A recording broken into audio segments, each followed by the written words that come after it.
going on? Welcome to another episode of Music Row Hideout, the show where we hang out with artists, musicians, and entertainers in Waylon Jennings' old basement studio. My name is Jury, and as You're always... off your game. I know. Wow. Gathered here today with co-host Ryan Poole, who I'll pass it to introduce the guests. Well, tonight, on a very special episode of Music Row Hideout, we have Luis Espaillat. Well said, thank you. Thank you. Perfect, thank you. Yeah, well, and we'll talk about it later, but you helped me with that. Luis is a bass player, and he plays a lot of studio sessions, a lot of live sessions. He also used to be in a band, which I can't wait to talk about. Oh boy. And many bands. His music's been featured on Smallville, American Wedding. What was the other one I thought was really cool? King of the Hill. Mm-hmm. King of the Hill. And as well as the Real World Cancun. Is that what it was called? The official title was The Real Cancun, but it's the same production company. It's the Burnhams, and it was their first foray into doing a movie version of The Real World. No, that was with your band, your old band from the 2000s. Correct. A very, very, very 2000-y band called Hot Action Cop. Indeed. And what's incredible is I feel like, probably most people listening will have not heard of Hot Action Cop, but they're about to. And You're in for it. There's also somebody fine. out there who that was probably their favorite band for a minute. There's a guy listening right now who's like, holy shit, it's the Hot Action Cop guy. I've been waiting 20 years for this podcast. Oddly enough, I do have a quick story about that, and that is that, yeah, it's funny. We had talked off the air before about the whole concept of fame and notoriety or whatever, and everybody's famous to somebody kind of thing, and that works top to bottom. I was working in the studio. There's a well-known session guitar player here in town named Saul Littlefield, who's British, and he's played on a ton of hits, Luke Holmes, et cetera, et cetera. Probably he's on the new Tim McGraw kind of thing. He's done very well for himself, and I was in the studio with him, and the producer decided, kind of as a joke, to start playing some Hot Action Cop when we were done, just over the things, And it's kind of like one of those things, like some people, it's a very love or hate band, and I'm still proud of it. I really am, but there's a lot of people who go like, oh, I hate this rap rock stuff. But he starts playing it, and then Saul pipes up with, oh, do you know these guys? I'm like, and I before I could say, he's like, oh, wait a minute, did you work with these guys? Oh, did you play on this record? So, yeah, dude, you're hearing me right now, and I was actually in the band at this point or whatever. Oh, man, this was my middle school. I'm like, oh, man. But I'm glad he liked it. It's like, it's cool. It's interesting that how some people react to it, because some people know it, some people don't. And that goes for, I think it goes for all of us, really, to a certain degree. That whole genre you're talking about, rap rock kind of thing, that was big for a minute. Yeah. I was super into it. That was my genre. Oh, right on. I was into that before I got into just punk, pop punk. Yeah. That turned into everything that I loved. Yeah, it was right in that same window of time. But I was all about the Limp Bizkit, Linkin Park, those are my jam. I'll still listen to Limp Bizkit every once in a while. Oh, yeah. Fully aware. As I'm listening to it, I'm like, wow, this is special. But I love it. I just love it, because I grew up on it. Yeah. Not that I should have. Those lyrics are, whew. Well, but that's music in general. That True. dates back to, decades of popular music, where it's always the, things seem really bad and, ooh, that's nasty, and requires, you remember the parental advisory committee back in the 80s, that stuff. And then you go further and go like, oh, that wasn't nearly as bad as I thought. And even your parents might say that, goes like, oh, that wasn't so bad.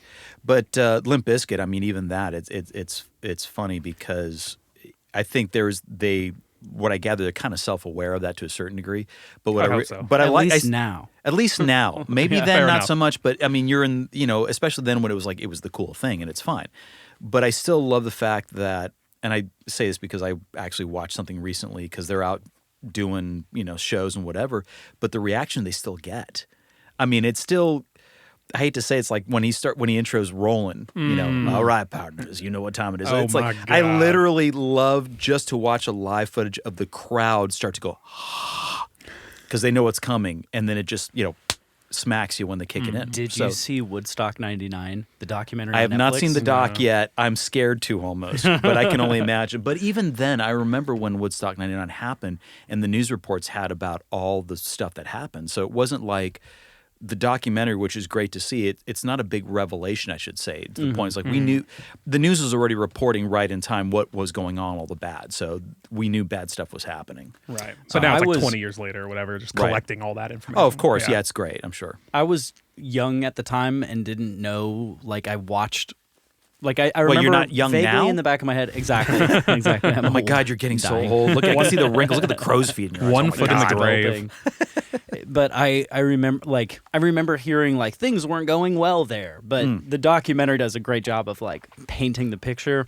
And I mean, pretty much like a big part of it is just how crazy all the music was, that you have like Korn and Limp Bizkit, and like, I mean, obviously the documentary is trying to weave its own narrative, but like, if the documentary is to be believed, like Fred Durst is like was a trigger for why this all happened, and they're like everything went chaotic, and they're like he had this look in his eye, and he's like they're like you could just tell he was like power bent in this moment. You know what? And it's unfortunately I'm not defending or taking his side or whatever, but my opinion of that is the fact This episode is now going to be called Luis Espaillat Defends. Yeah, this is why you never do. What's his name? I just forgot. Fred Durst. I think it's one of those things where, like, I honestly, again, this is not, I know, and I've had headlines already twisted, and we can talk about it later where it's been twisted. I've experienced that, unfortunately. Oh, really? But honestly, with that, I think it's not saying it's better or worse or different. I think Fred Durst is just doing what Fred Durst does in any show. He does that. I mean, it's right, like that's his whole character. It's like his whole thing. He's exactly. like crazy He's guy, like going. rile you up. Yeah. That's kind of a job of an entertainer is to get you. Look, art by definition, whether it's visual art, whether it's music, whether it's a movie or whatever it is to elicit an emotion, and that's what you do as a performer. I mean, look at what rap and hip hop guys do. It's like, come on, it's that thing. So. I mean, look, speaking of watching YouTube videos, I was watching Anthrax. They're out on their 40th anniversary tour. They have a song called Caught in a Mosh, which starts with just a guitar, just let it ring out, right? Well, the guitar player's sitting there going, for those of you who can't see this on the audio, I'm using my finger and I'm stirring the pot. And what he's doing is he's trying to incite a mosh pit. As he it's should. like, As he should. Because the song's called Caught in a Mosh. Come on, it's like, come on, guys, let's mosh. So, I mean, I think Fred Durst was just he would have done that in any show. I don't think it was trying to incite a riot. He's trying to elicit emotion, Right. That's his job. That's his job. I have a, I guess, I'm new to these terms, but my ex-sister-in-law or whatever is in the art world in New York City, and we've had conversations about this because she's into visual art from whatever, but by definition, art is to elicit an emotion. So that's why you have things like, well, that's a load of crap. We could sit here as musicians and criticize music and go like, well, dude, that's dumb. Those are the most trite lyrics, and it's 2 chords. How hard could that be? By a technical standpoint, you're right, but does it elicit the emotion that you want? So maybe by design, you might have whoever created or wrote that song might say they're capable of doing much more, but they're like, no, I want it to be. It's, think of the guys in AC/DC or whatever. It's like 3 chords. Gung, gung, gung. We want that. So that's what it is. So I think that's what Fred was just doing, is eliciting the emotion the way he does it. Yeah. You might not like it, but it's just, but you know what you're getting with him. It's like, yeah, that's what he does. That's what they do. Okay. Talk to me about Hot Action Cop. How did it start? How did you join the band? Oh, that's so loaded. Take us back. What was going on in the socio-political realm of when it started? When did you start? A lot. Well, when did I start versus when that started is a completely different ball of wax. But as far as Hot Action Cop goes, that was a lot of happenstance. There's a lot of things are in what we do in our careers. A lot of it is be prepared, work on your craft or whatever, but then it's just be prepared for the opportunities that are presented to you. So with Hot Action Cop, it was just that again. The year was 2001. Just dated myself. And the Twin Towers had just fallen. No, they hadn't. I'm getting to that. It plays into that. Ooh. It is right before that. So we're For talking a lot of younger listeners, they have no idea what this not world at all. was like. Not at all. So I was still new to town, and I was playing with a buddy of mine who I'm still friends with, who was the drummer of Hot Action Cop at the time, Corey Knipp, who does get mistaken for Fred Durst a couple of times, which is another funny story. But I was auditioning for an artist. I think that was, that must have been Lila McCann, who's a country artist. I auditioned for her.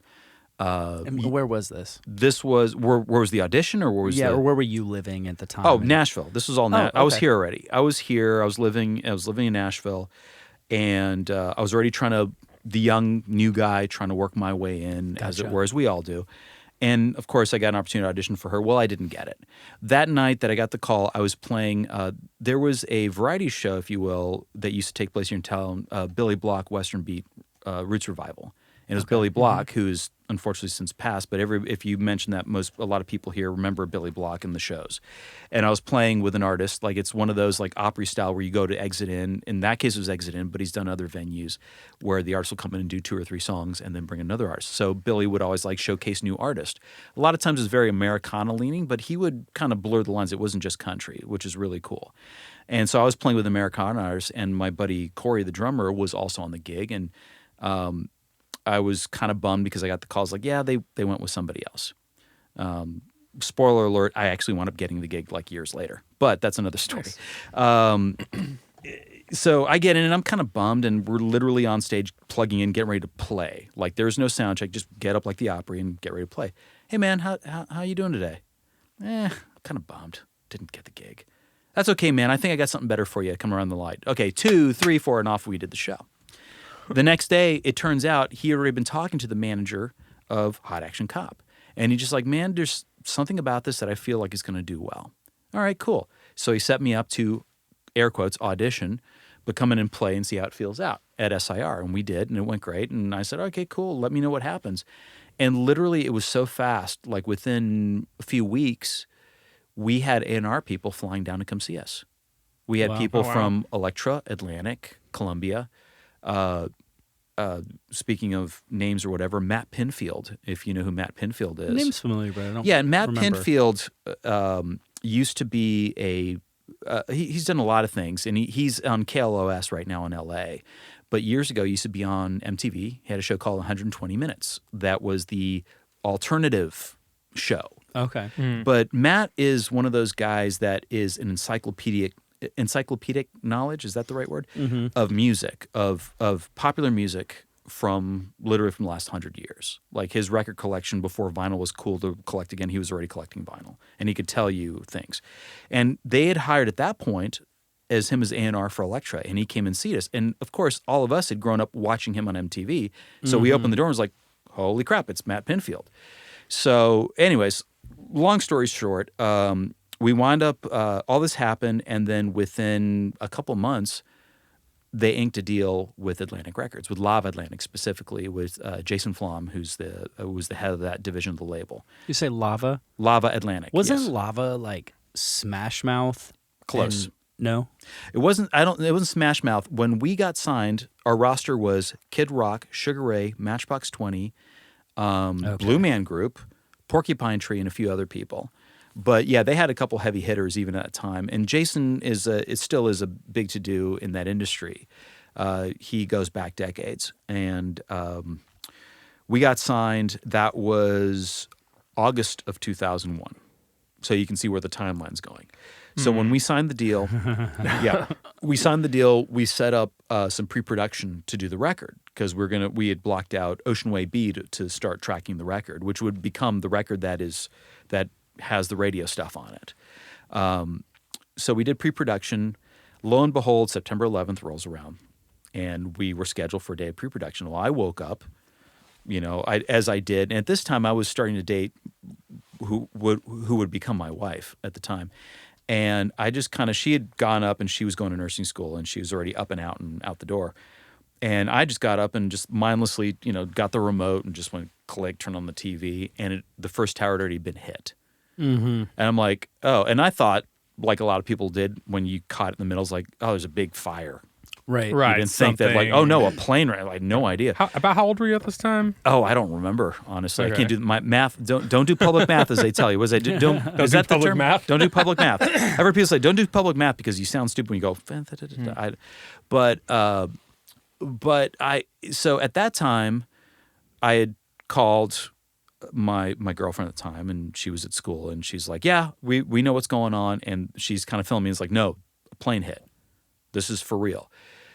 Oh, so I was already scheduled to go to SIR, and what we did is we went there and we sat. There's a lounge at SIR. SIR, for those of you who don't know, is Studio Instrument Rentals, a well-known place here in Nashville that does rehearsal spaces for tours and whatever. They also have locations in Los Angeles, New York, and a lot of other places. There's a lounge there, and we're watching the broadcast. And we sat there for 3 hours and then just went home because we're like, we're not going to do anything today. Mm-hmm. Right. And I actually, all I did is and my girlfriend's like, yeah, we're just sitting here. We're in class, quote unquote, just watching the broadcast. And so I said, cool, we're kind of done for the day. I'm going to come get you. She said, yeah, come get me. And then that was it. So that was 9/11 for me. And like to this day, I still go to the same SIR, and I've told that to people because there was a guy, Ed Dilks, who worked there for years, who was there, and it was there up until recently. He just left there. And so I could tell like some of the newer guys who come in, it's like, hey man, that couch, same couch still there, the black leather couch. I'm like, that's where I sat 9/11. Oh, that's crazy. Watching the broadcast.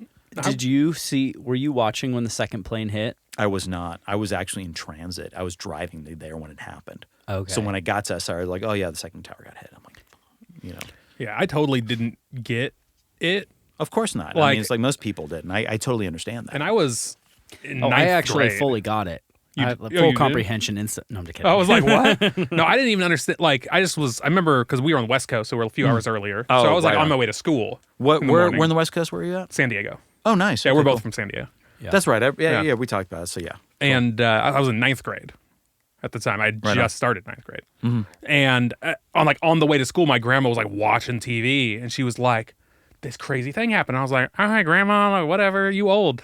And I went to school, and then like my first period English class, like all we were doing is watching this news footage, and I just could not care. Oh, I know, right? Like I was like 14, 13, however you old are in 9th grade. It doesn't hit the same way. Yeah, and I was just like, all right, some building I don't know about is on fire. Great. And it wasn't for like a few days that I was like heard like, oh, it was an attack. I was like, oh. Few days? I think I get it. Yeah, like I didn't care. All I did back then was play golf and video games.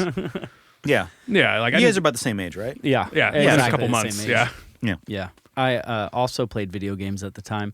I did too. I did not golf though, and I guess that's the problem. Golfers are unaware of what this country's going through. All I did was through. play golf and video games. It's my whole life. There is a reason I'm not a good golfer, but I did play because I grew up in Florida, and I grew up in a small town called Sebring. Not so small anymore, but small-ish, and right in the center of the state. And it's basically retirees and golf courses.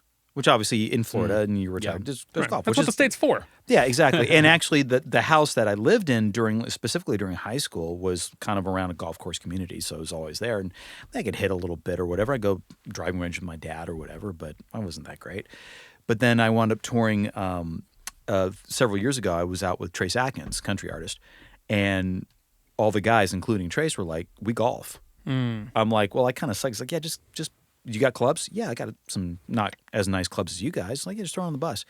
And they said, well, we go, and you should go because we get opportunities to play at places because we pulled the Trace card. And it's usually pretty easy. Like the band leader, the keyboard player would just cold call like a really nice country club, go like, hey, I'm in town with Trace Adkins tonight or whatever. And Trace wants to play and some of the guys want to play. And can we play? And obviously we'll hook you up with a show for anybody who wants to go. And my God, if that didn't work pretty much all the time. It really did. I'm like, wow, that was, because I figured like some places like, oh, they're not country fans. No, they totally were. So I got to play at some places that I had no business being at, like at places that like the dues are like 6 figures or whatever, really fancy places. That's Right. fun. But that being said, I will, to speak to what you're saying, it's like golfers, it's a great place to like, you shut the world out. Yeah. The world could be falling down, and you're just like, dude, I'm on the course. Yeah, no idea what's going on. And I started playing golf when I was young. Like, oh, good for you. Like, there was like this. I didn't grow up with money, which is what most people who play golf have. But there was like an inner city program, and they came and like took these kids to this tiny golf course, taught them how to play golf. So I started in like 6th grade learning how to play golf. Then I joined the high school team, and I always thought I was terrible at golf. I was like, I'm awful. Everyone I know is better than me. Like, I'm the worst person. I was like bottom 3 on the team, but I'd only ever played with other people on the team and pros. Right. So Then I went out and played with some just like regular people, and I was like, I'm a fucking professional. Are you kidding me? You guys are terrible at golf. Dear God. You suck. Yeah, I thought I sucked. Yeah. I had no idea. But yeah, it is very much that mentality. Everything shuts down. No, you don't want to talk about anything else on the golf course. Like, you're trying to bring up news. Everyone's like, you can go ahead and shut up. Like, nobody wants to hear it. Well, we need to take a quick pause, and I think this would be a great time to play a song. Oh boy. And I think it'll be the Hot Action Cop song. So you're gonna play the quote unquote single. Let's play the single. Okay, cool. And then when we get back, we'll talk about how that came to be. Okay. Do you think that I could get some chicky? Maybe get a little finger sticky. You my electrical lip-on flavor. I got to do you till the next song says ya. And can I get a little zip? Looky. Maybe just a little nookie. Hey, what you say? It doesn't matter anyway. You won't do another 'cause you're getting with me.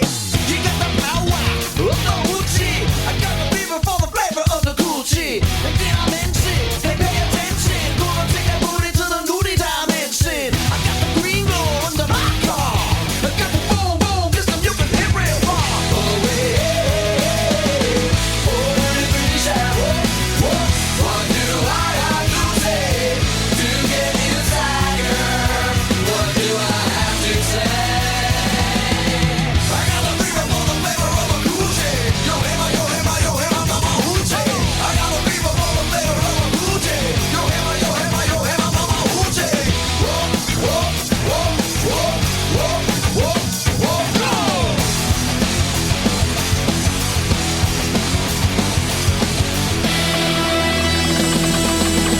Boom, system you can hit real far. Oh, hey.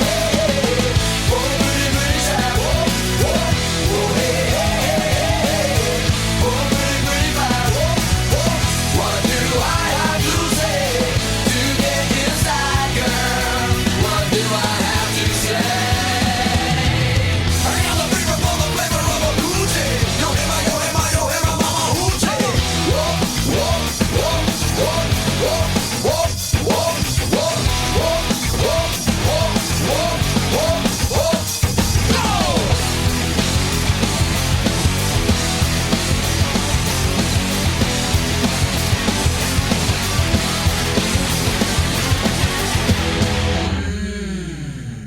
And we're back. Yeah. Like, did you watch some of our episodes? No, I was making a crack. I always do that every time. Oh, that's brilliant. Hang on. I was like, wait, which one? Which one's which? Yeah, who knows? I love it. No, this is my favorite one. Oh wait, not that one. Where's the? How do you do the second channel of him? Oh, he's pulling his cock out! What was that again? He's pulling his cock out! He's pulling his cock out. Witness that too. Did not do that. Witness that. Oh man. So, Yeah, sorry. And we're back. oh yeah, I'm definitely starting at his. And Yeah, we're back. 100%. So, No, well, hold This on. is Actually, this is since going to you be one of these mentioned conversations that does this, but go ahead. Since you mentioned you had seen that, I actually I was at an Iron Maiden concert, and this was, I don't know, maybe 10 years ago, maybe. And on the way out of the concert, it's like, I mean, it's packed. We were in the San Bernardino Amphitheater, I forget what it's called, but it was like one of the biggest outdoor amphitheaters in the U.S. It's like 90% lawn seating. That's not Sleep Train. No, that's Northern California. Sleep Train. no, no, yeah, Sleep yeah. Train is San Diego. It is. Yeah. Well, now it is. Okay. It Yeah. wasn't I played originally. It was Train well. Coors. Yeah, now and it's Sleep between that, Train. it was Petco. No, not Petco. There was another one in Something else, between. Yeah, they keep changing it. Of course, But it's corporate. it's right? huge. It was like, a couple 100,000 people there. Massive thing. And on the way out, like trying to walk out of there was, I mean, it's cattle, right? Just like any giant course. concert like that. So we're like just slowly walking through, trying to get back to our car. Then I hear this guy yell, "Oh my God, he's peeing." And I turn around, and the guy who yelled, his dick was out, and he's just like walking, just peeing as he walked, just through, and the crowd's really? just parting for him. As he walked. As he walked, just peeing and walking, the crowd parts as he walks, and that's how he gets back to his car. I was like, "You are a genius." Yeah, exactly. It's like, okay, you're a genius, but your methodology leaves. It's sketchy. It's sketchy. So so you were on 9/11. You were supposed to record your debut album, and you just Well, we were doing pre-production to for the take a album at that break. time, and we were doing that. But that's how we did it. And it's so funny because the producer had a little journal, like just a pen and paper journal, where he would just make notes about, like, oh, that song, let's see if we can double the solo, just typical producer notes. But he actually opened his journal up, and I was sitting next to him. He's on my left-hand side. I remember vividly. He goes like, "Okay, September 11th, 2001, we started World War III." Is the way he God. yeah, it's pretty dark. that's a lot of how people felt. Well, Yeah. a lot of people did, because that's what we thought. I mean, obviously, we know how everything. Obviously, we have hindsight's 2020. We now have the luxury of time. Here we're in 2022 to look 20, 21 years later to where we're like, okay, that's history is written the way, not only the way it's written, but the way we experienced it through our lenses, because we were alive, whether we were 10, 12, 20 years, whatever the heck how old we were at the time. But now those of us that are alive that are still not kids, I shouldn't say that because I have all my kids were not really alive and aware of that. No one who was a kid now was alive then. Oh, absolutely right? not. Yeah. Which is even floors me because then you Right. start to, it's very introspective about those certain signposts in your life going like, well, how does that make me? Right. Now, really. But that's how, but anyways, to kind of get the story rolling, as it were, that was pre-production. We started recording the album in October of 2011, or sorry, 2001. Jeez, I'm dating myself. And we were at Ocean Way B, Ocean Way Studios here in Nashville for people who know it, but we're in the B room. And we recorded, got that done, and then it went off to mixing. But then it went off to mixing for a long time. We had Randy Staub mixed our record. Randy is famous for doing Metallica's The Black Album, Dr. Feelgood, Nickelback, a lot of things where it was this very big, balls to the wall kind of rock sound. It was just, and it's exactly what the record came out to be, which is fine. He worked a lot with Bob Rock, was the producer who did all those records that I mentioned earlier, that Randy Staub was his main engineer guy who had engineered all those records I mentioned. And sure enough, he mixed our record, which is great. It took a bit, but there was some time off, and I didn't do much other than play golf with our lead singer because we had time off and do other, random gigs and session work or whatever. And then the record didn't come out until March of 2003 is when the record actually was released to the world. It went out into the wild. And then the entire year of Wow, that's a long time. It was a long time. A couple of years. Yeah, it was like, so October, November, December, we wrapped up in time for Christmas holidays, and then 2002 was like, kind of to me, it was like, all right, well, I'm going to go do that for a while. Go play with this person, go do the session, go play golf, do whatever. Right.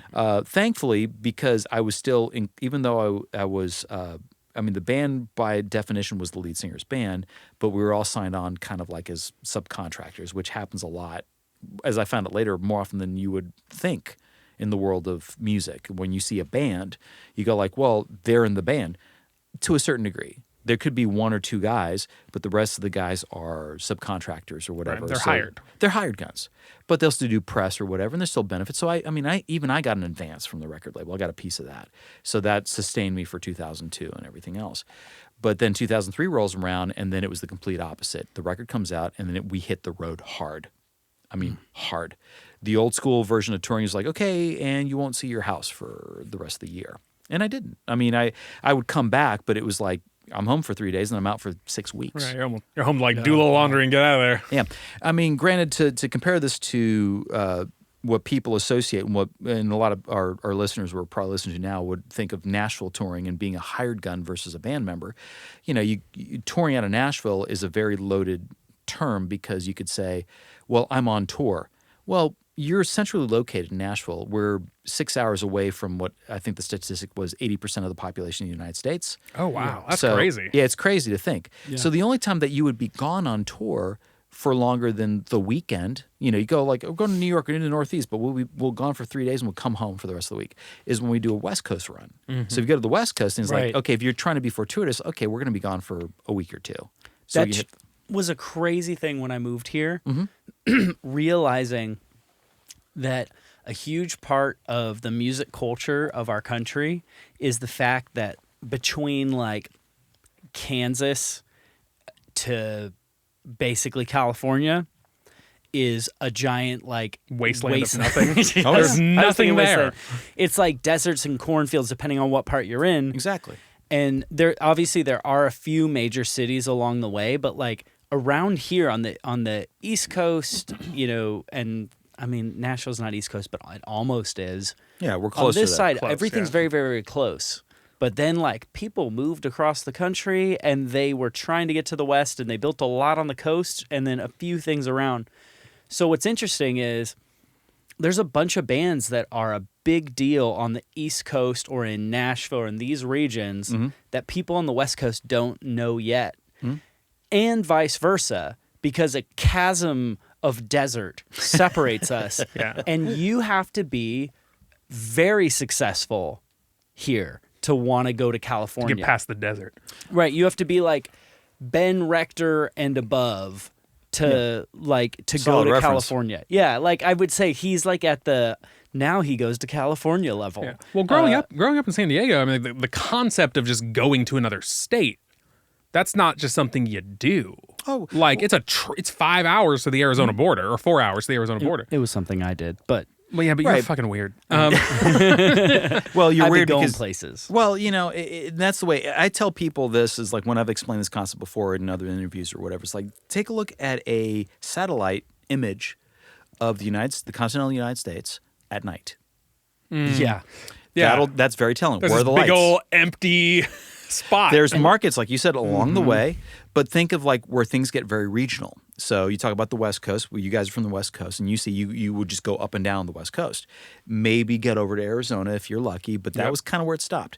East Coast, same thing. Like they didn't come this way. They're like, oh, Atlanta. Yeah, they kind of go back to the coast.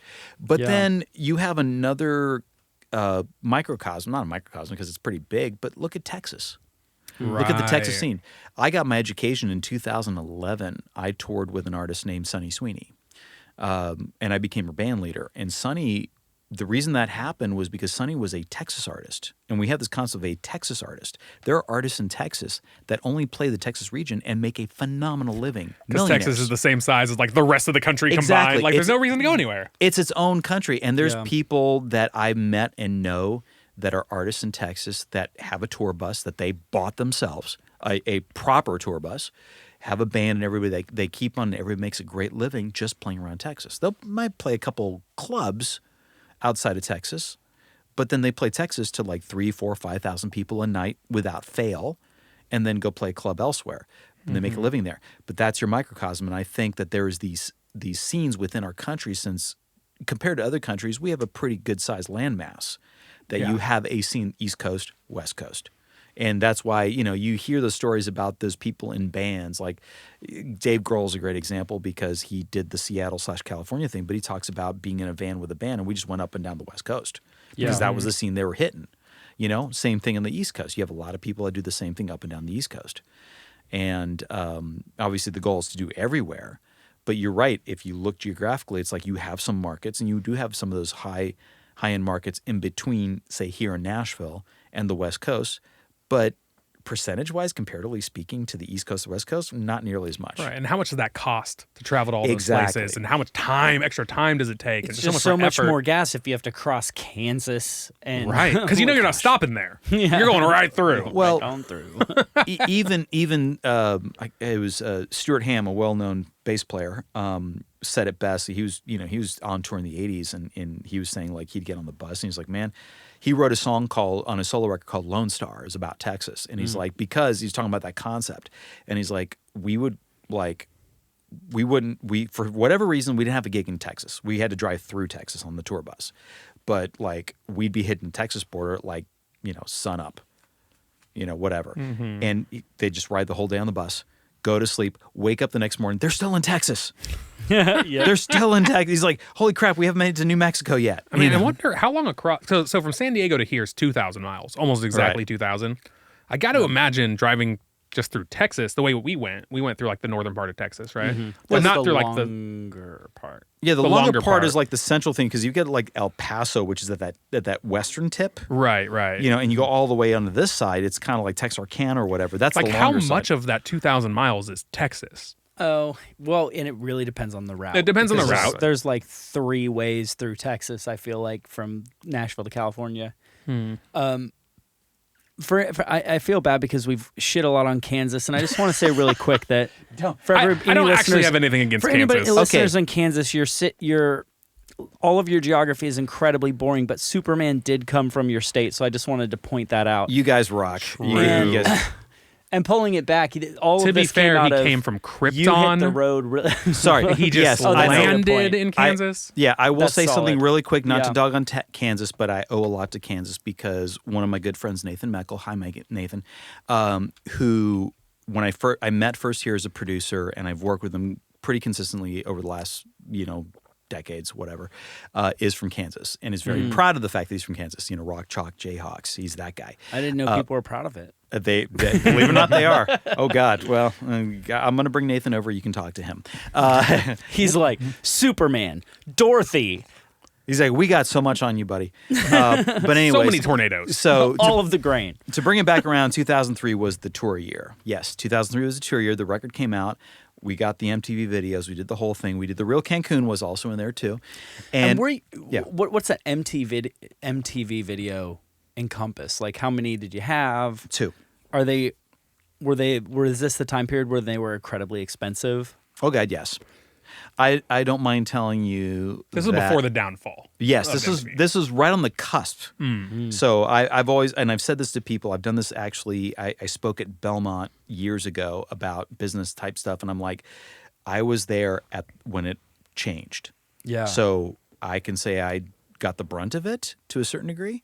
Because obviously the Napster, the downloading, everything else, because this predated right on the cusp of iTunes buying singles at 99 cents. Just predated it. So when somebody came to our merch table and said, I downloaded your song or whatever, that means I stole your song. It didn't mean, hey, I downloaded your song, here's $1 in your pocket. No. Or the percentage of that. Not. Yeah. So how or did you- even a metric. No, not even metric. Yeah, how did you feel about all that when it was going down? Like, I don't know if your opinions have changed, but when Napster came out, it's a big controversy. It got big. Metallica was suing everybody. Oh, yeah. That was was a whole thing. Like, I don't know, like, how did that feel to you at the time? Well, at the time, it didn't feel good, obviously, because it was we were thinking, we were getting signed and living the dream, getting the brass ring, as it were, and we're thinking to ourselves, well, at the bare minimum, we're going to be a one-hit wonder, and we're going to get something to show for it. And look, I still get something to show for it, but I can always argue the point is like, well, it could have been so much more. I think we're a few years younger than you, Just a couple. and we got Napstered. I'm sorry, Okay. we Napstered. Okay, Like so I don't remember Napstering you, but we Napstered others. no, you So if absolutely you could That's fine. discipline us for our poor actions, this would be good. You owe me some money. So, that whole thing happened. And now, granted, the labels and the infrastructure were at least keen enough to know that stuff was changing and the way things were happening. When they hired, a position was created, I remember, called Vice President of New Media, is the way they phrased it, which would entail things like Digital media. Digital media in this case. Guys, there's this thing called the internet. Yeah, the and interwebs. It's changing everything. The internet The will be World a Wide huge Web. part of our future lives. Absolutely. And it so was and still is. And obviously we know that. Never heard of it. And And obviously everyone listening to this is doing it on the internet. Yeah, literally. well, your experience, we're living in the future as we speak. But that was the thing is like, I got to experience this whole thing literally at the changeover. Like young me got to go through this whole experience when this happened. And for me, it taught me a lot. I learned a lot because I learned to see as it developed. So I learned about it. Obviously, the downside of it is me being the subcontractor / artist, whatever. I didn't have much say-so over that kind of stuff. But at the same time, even if I did, there wasn't much I could do about it because it was just literally in the changeover period. So there's not much I could do about it. Now, the one saving grace I can say, I don't want to say financially because it wasn't like it made me a millionaire or anything like that, but it at least generated some revenue, was that the label and the infrastructure had enough foresight to talk about placement. Really? And doing things like, hey, and at that time, Live Atlantic was under the guise of Universal Media, which also had things like New Line Cinema, Universal Movies or whatever. As soon as you said New Line Cinema, my brain went. Yeah, I immediately pictured that. You know the graphic. You know the graphic. Yes, I know it very well. Mortal Kombat movie was yeah. New Line Cinema. Mortal Kombat. Don't get me started on that. That so speaks to my childhood that you don't even know. Like, But have you personally. watched it as an adult? I haven't watched it lately. It's rough. Oh, I know. I know the original. I know it's rough. Bro, but you fuck with Goro though? Goro. 4 arms. Oh, get over here. The best line. Scorpion is line the in that whole best. movie Am I was right? Scorpion's always the best. Scorpion's the best. Well, the best line in that movie was, "You broke my $500 sunglasses, asshole." Oh, yeah, Johnny Cage. Yeah, Johnny Cage. Dude, that is, I hate to do this because we always do this, and this happens. This is much as life, and I'm the same way. I just go off on tangents. I just like That's what we do I- best. We are the tangent We are the podcast. tangent you- podcast. Yeah. Oh, I know, which is great. Which is why I think it's a good thing because whoever's listening could be the fourth chair right here Right. and totally go, yeah, they could jump in and They're say like, "I love whatever. Mortal Kombat." Yeah, That's how they sound. and they and everybody, yeah, people in Alaska sound just like that. speaking of 2003, that was my education of starting to do interviews and everything else and learning. I don't want to say learning how to do it, but just learning how it works, and going to radio stations and everything else where they would have the hotkeys and everything else. Yeah. And it was always fun because I'd be like, beforehand, I'm like, hey, what do you got on the hotkeys? Because then all of us learned to know how to, like, we'd play into it. It's like, oh, cool, you got that sound? Okay, cool, we'll kind of steer it in that direction. You can hit the thing. Yeah, and that's 2003 was such a great year for that because it was a very formative year for me as far as a career. And I don't want to say musically because it's like, we can get into that whole thing about the whole being a musician and learning to be a musician and the skill set learning music. And that's what I have my degree in. But learning the other ancillary things like doing interviews, doing press, what does touring mean, how does that work, and guarantees and everything involved. Because the good thing is, like, I basically got my education that year in one shot. I learned how to do interviews, touring domestically on a low budget, small clubs, large arenas, internationally, because we went to Germany, Canada, England. Oh, wow. Well, because the song went top 10 in Germany, Japan, and Australia. Oh, that's dope. So we didn't get to do the one that we listened to? The one you just listened to, yes. That went top 10, Germany, Japan. I think it peaked out in the United States in the high 30s. It's solid. Which is solid, which is nothing to trust me, I'm not complaining at all. I'm just spouting out facts or just the metrics, if you will. And internationally, we were due to go to Germany and Japan and Australia. Japan and Australia was going to be one thing. It fell apart. It never happened. But we did go to Germany for a week, and we got to do TV multiple times, press a bunch. I mean, over the course of a week, we did basically all press, a couple TV appearances, and one show in an arena. Really? Wow. That was it. But it was, I mean, if you ask any of those guys, they'll tell you it was probably one of the happier times that year. It's just like, oh, we got to live what it was like, those dreams of being a rock star and everything else. We got to experience it there. We went and did Top of the Pops in Germany, which was in the rest of the world, Top of the Pops is the equivalent of American Bandstand everywhere else in the world. And not only... And that's been running since like the 50s or something, absolutely, right? Absolutely. Coming up next is Hot Action Cop. Exactly. It wasn't that pretentiously sounding, but it was close. And this is the part on Sprockets when we dance. Oh, we had a great time there just with the culture and everything else. But the one thing that I got to experience, and I'll leave it at that, with this thing is when our van that was shuttling us around pulled to the back door to the studios. There's a fence there, like you would see in the old Beatles pictures. Well, the fans rush the fence. Wow. And all these fans, and mind you, when you do a TV show like that, we're not the only musical guest. It's like 3 or 4 other ones. And we got out of the van and they rushed the fence and we're like, they are not here for us because nobody knows who the hell we are. And sure as anything else, they had figured out how to print pictures of us because we didn't have 8x10s or anything. They printed pictures of us and they were there for us to have us sign it. Oh, that's awesome. awesome. I was like, wow. Oh my God, are you serious? So I literally handed like my camera over to our tour manager and said, dude, you need to take a picture of this because nobody's going to believe that this happened. So was that like a moment, or was that the first moment, or did it happen earlier that you were like, oh, I'm a rock star?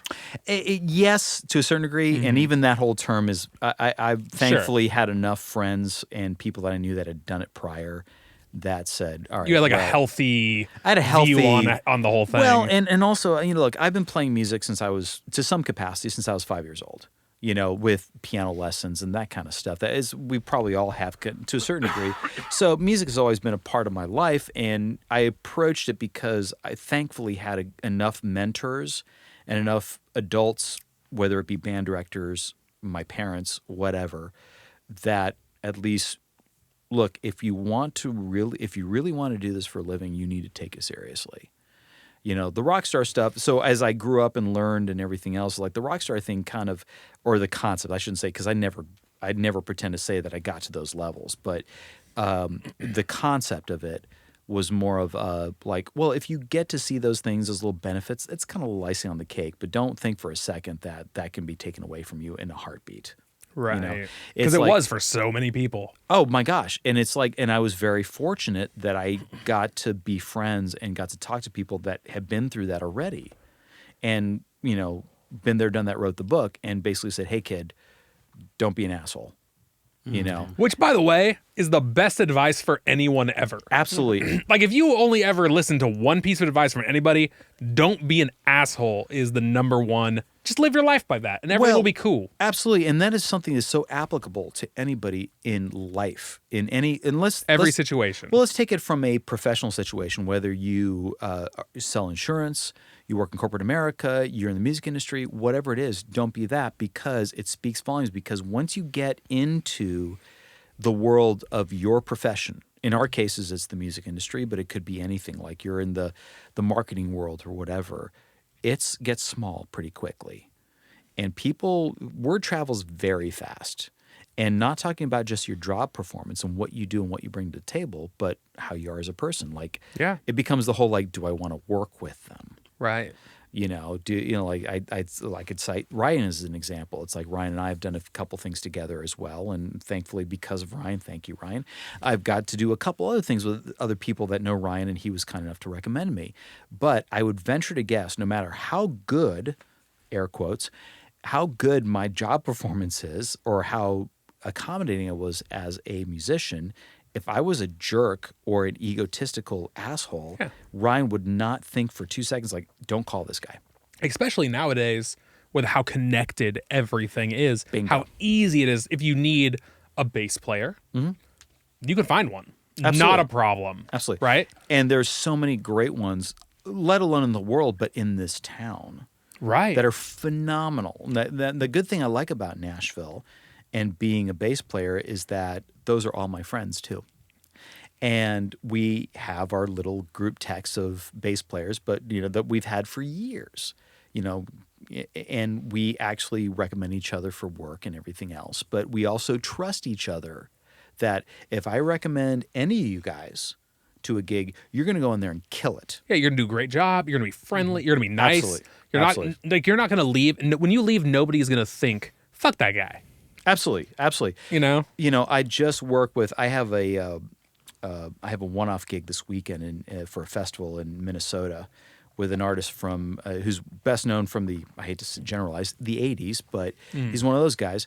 But we talked about a couple different players that we know or whatever that it's just like, how does that guy keep working? He's a jerk. He's egotistical. He's this, whatever. And I told the artist, so you know what? I'm not a gossip hound per se, but what you just told me, I've already heard from a few different people. And when you hear that, there might be something to it, And you wonder, like, how do those people keep going? Well, they do. Well, is it just like sheer, like, I'm just that good? Well, no, I don't think it's just that, because there's a lot of people that are, quote unquote, just that good. I think it's just that they got in one thing and they're reliable enough to, like, hey, we're going to call blah, blah, blah guy who's not a nice guy, but we know he already knows the songs. He'll do a great job, and he's out of here. He's going to do it, and then we can just kind of move along. So there's a few people like that. So you never want to be that. And I've said that to younger people moving to town. I said, don't be that person. Just be a good human being first and foremost. Treat people the way you want to be treated. And that's it, like you said earlier. It's like that's good advice for life. Something I'm trying to now, as a parent, trying to say that to my kids. Like, I don't care what you do, how you believe, what your political affiliation, what your beliefs, religious beliefs, whatever, all the personal things that make you you. Do what you want, but reflect all that in a positive light and be a good person that people want to be around. Yeah. Though I do think that there should be a flip side of that advice. Absolutely. Which is sometimes it's time to be an asshole. And well, you need, maybe not asshole's the right word, but it's time to stand up, be strong. Don't be afraid of offending somebody. Don't be afraid of making someone's mad in the right situation. And I feel like a lot of people never hear that side of it. No, they don't, because it's associated when you talk to people about how the way they react in business and in life, about being a nice human being or being good, easy to work with. That's a good term.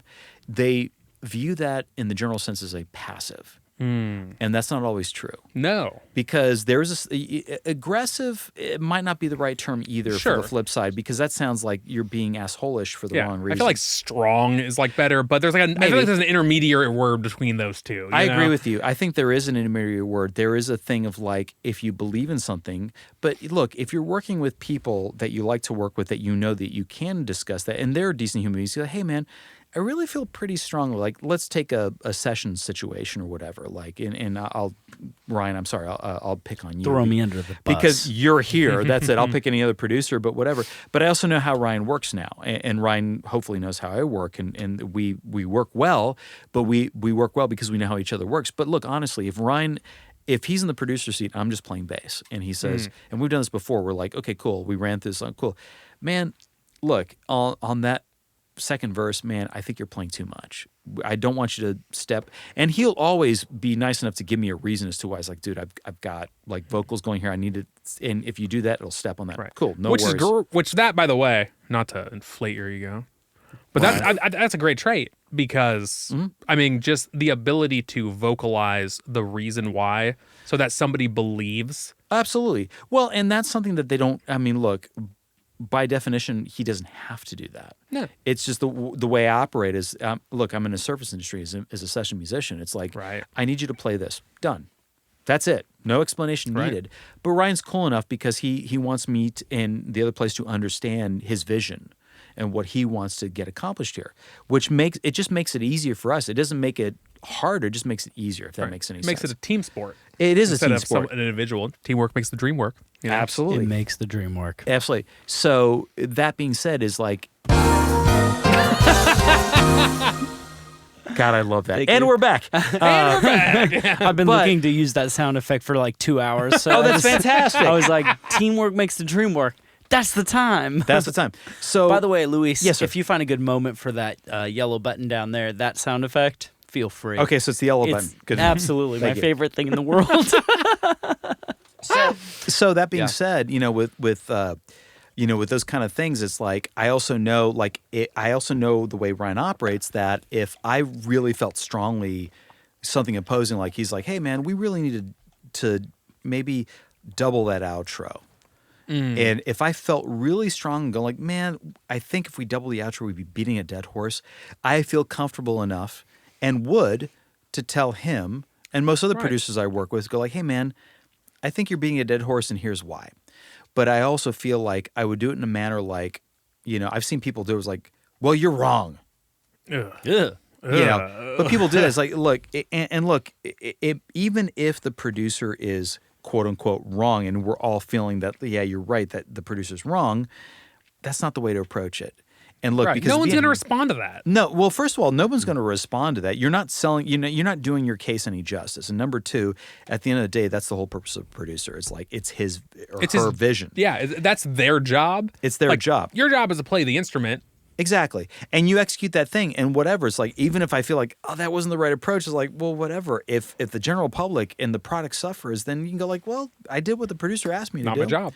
But that's usually not been the case. That's usually, I've never had a situation where I've gotten a recording where I've disagreed with the producer and I went with their decision and I really regretted it. I've never been like, the worst has always been like, well, that would have been my call. It's not bad. Just wouldn't have been my vision. But that's my opinion. Right. And But look, that's subjective, yeah. That's very subjective. Art is subjective. Look, do you remember Gallagher, speaking of stand-up comedians? Oh, yeah. Gallagher said it best. Art is subjective. People's opinions are subjective. Some people like cottage cheese.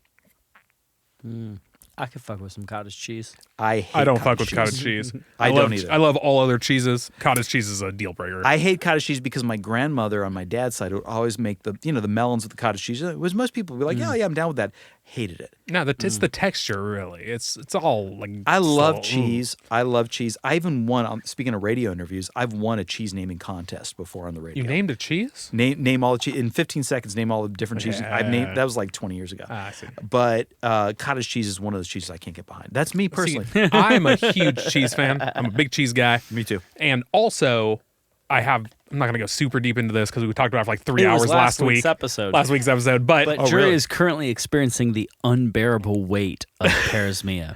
so parasmia, it's a long COVID symptom. I got COVID and then I had this long COVID I thought it was a type of cheese. You're No, but Limburger. I'm unable to my taste is really fucked up. Like Sorry. and so like most things I eat taste like rotten meat.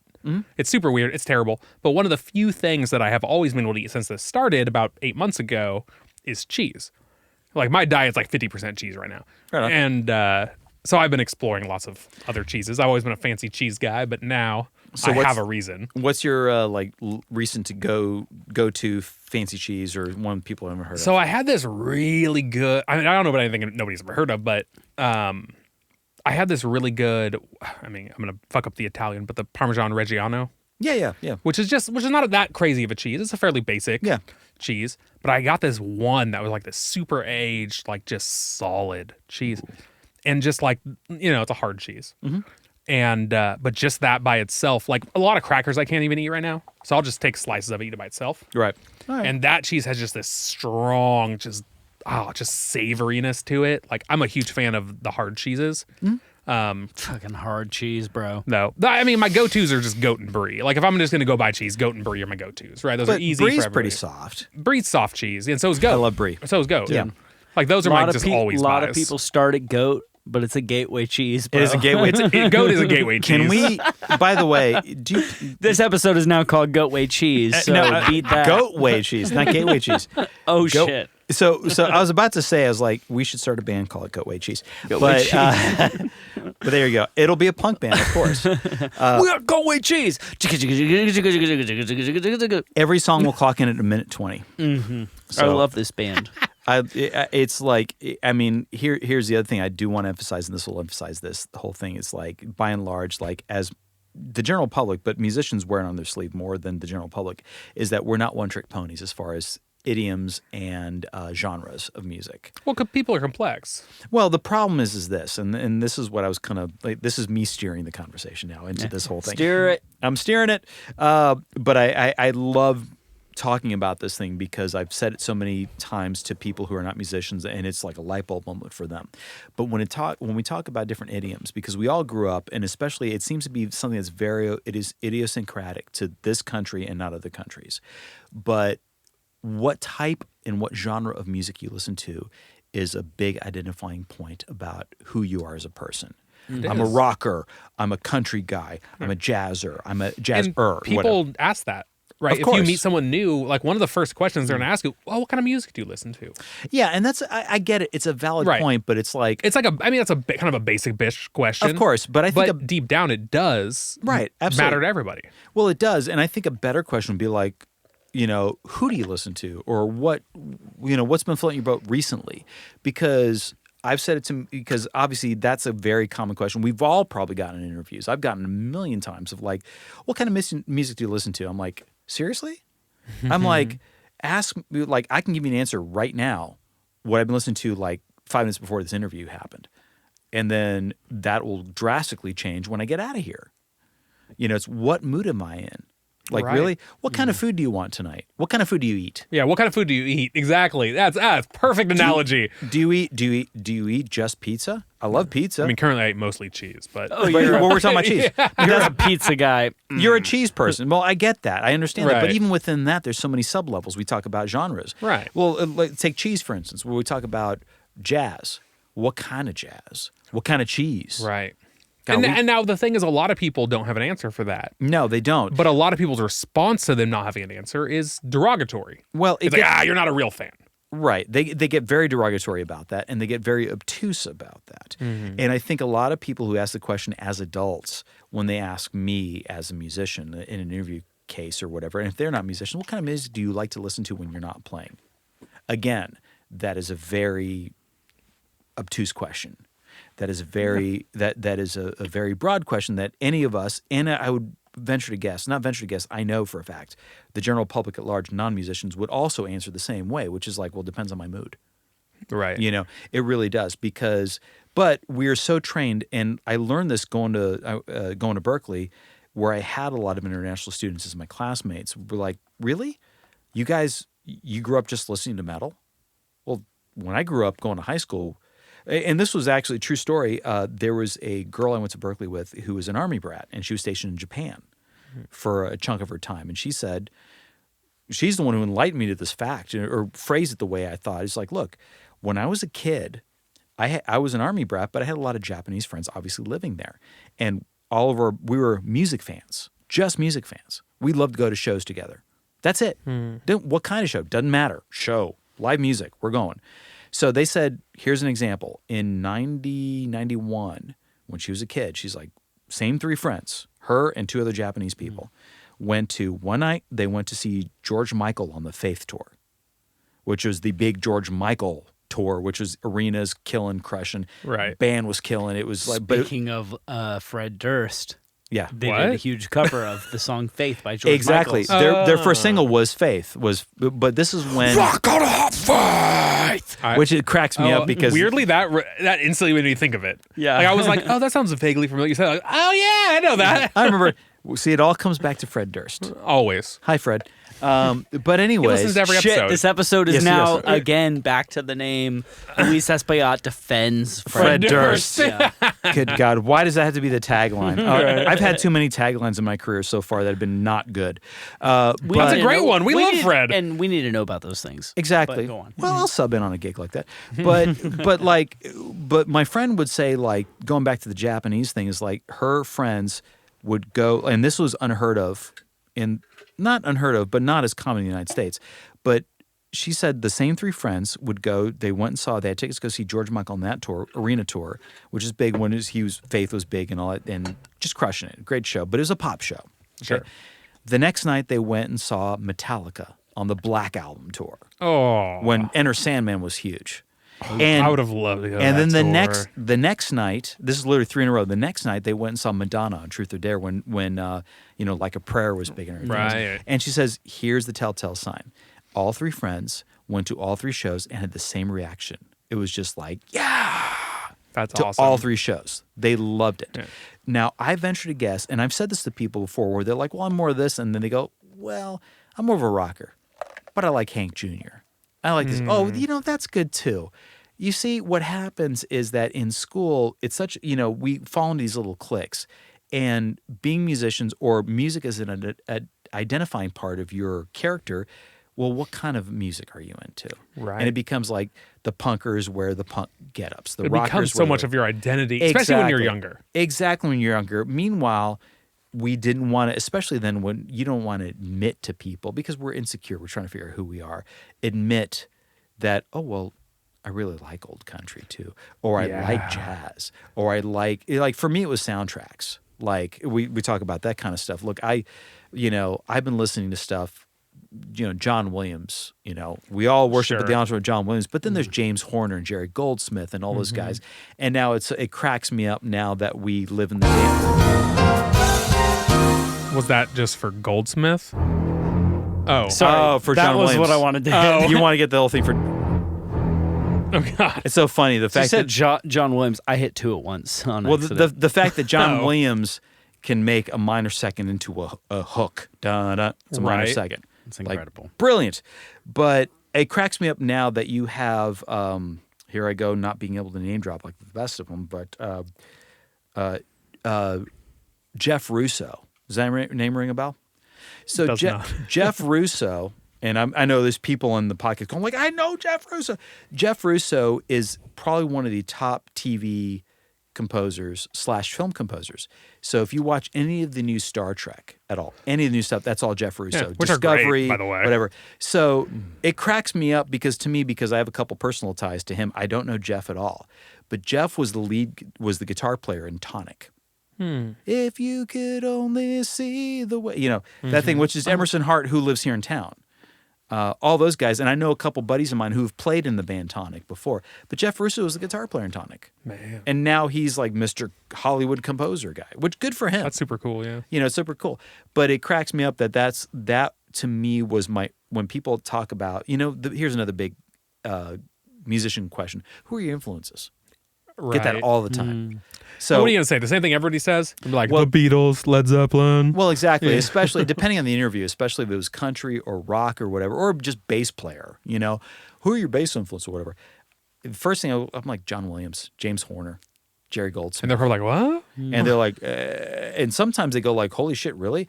Or they go, "Who are they?" Really? No, they don't know. Well, that's the thing we I talked guess about so, earlier. yeah. This whole thing of fame and notoriety and name recognition is such a BS concept. The older I get, the more I realize it. Because we are all famous to somebody. You know, I told this to Ryan off air. Hold on. The episode is now called We're All Famous to Something.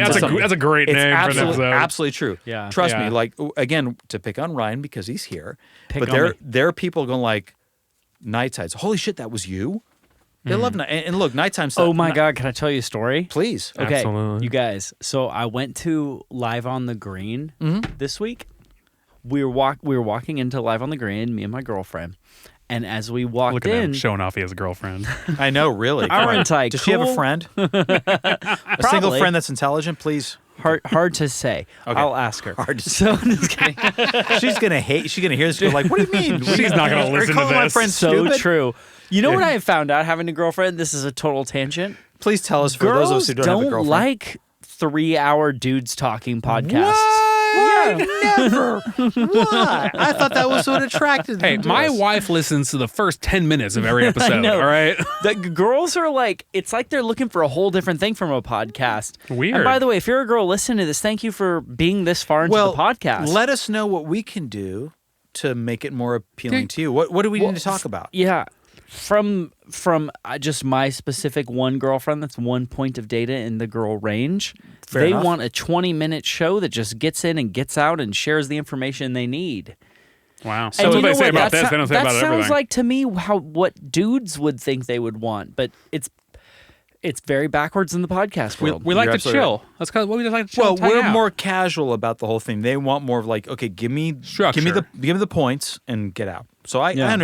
but yeah, that's not what this is about. At least that's what I gather. Anyways, So me and her, we were at Live on the Green, and we walked up, and all of a sudden, this girl goes, "Oh my God, are you in Night Tides?" No. see, I told you. right? Yes, this happens. You never believe this. This happens. And she doesn't just say, sorry, she doesn't say, "Are you in Night Tides?" She says, "You're in Night Tides." Like, she actually knows.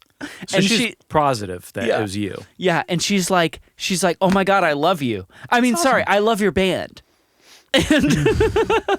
And and I'm like, "Oh my God, thank you." And then my girlfriend goes, "I don't know if I should say her name on the show. It doesn't matter. She'll never get this far anyway." But anyway, my girlfriend goes, she's like, "It's okay. You can love him." And then she's like, "Yeah, Live and Die in Misery is on my playlist. I listen to it like every day."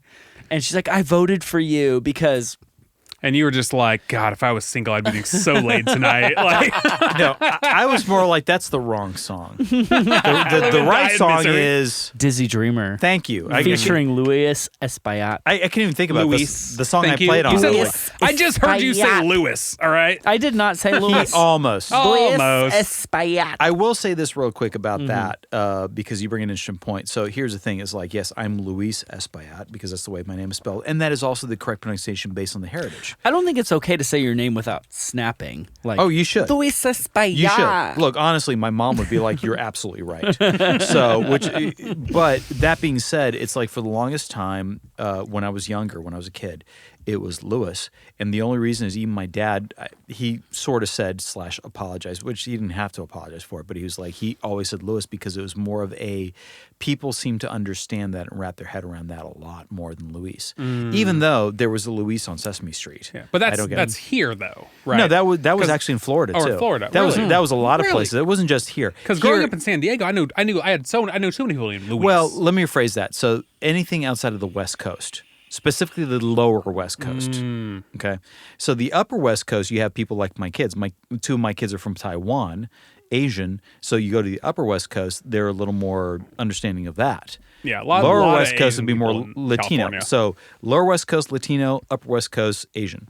So with my dad just defaults that because a lot of people didn't. He just didn't want to argue the point. So he's like, whatever, Lewis. But then when I moved to town, there's a drummer by the name of Brian Fullen, well-known drummer who's played with a lot of people, and I'm still friends with him to this day.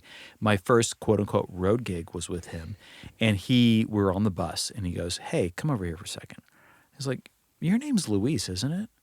Because I'm looking at it, and it says Luis. I say, "Yeah, it is." Then why in the hell are you going by Lewis?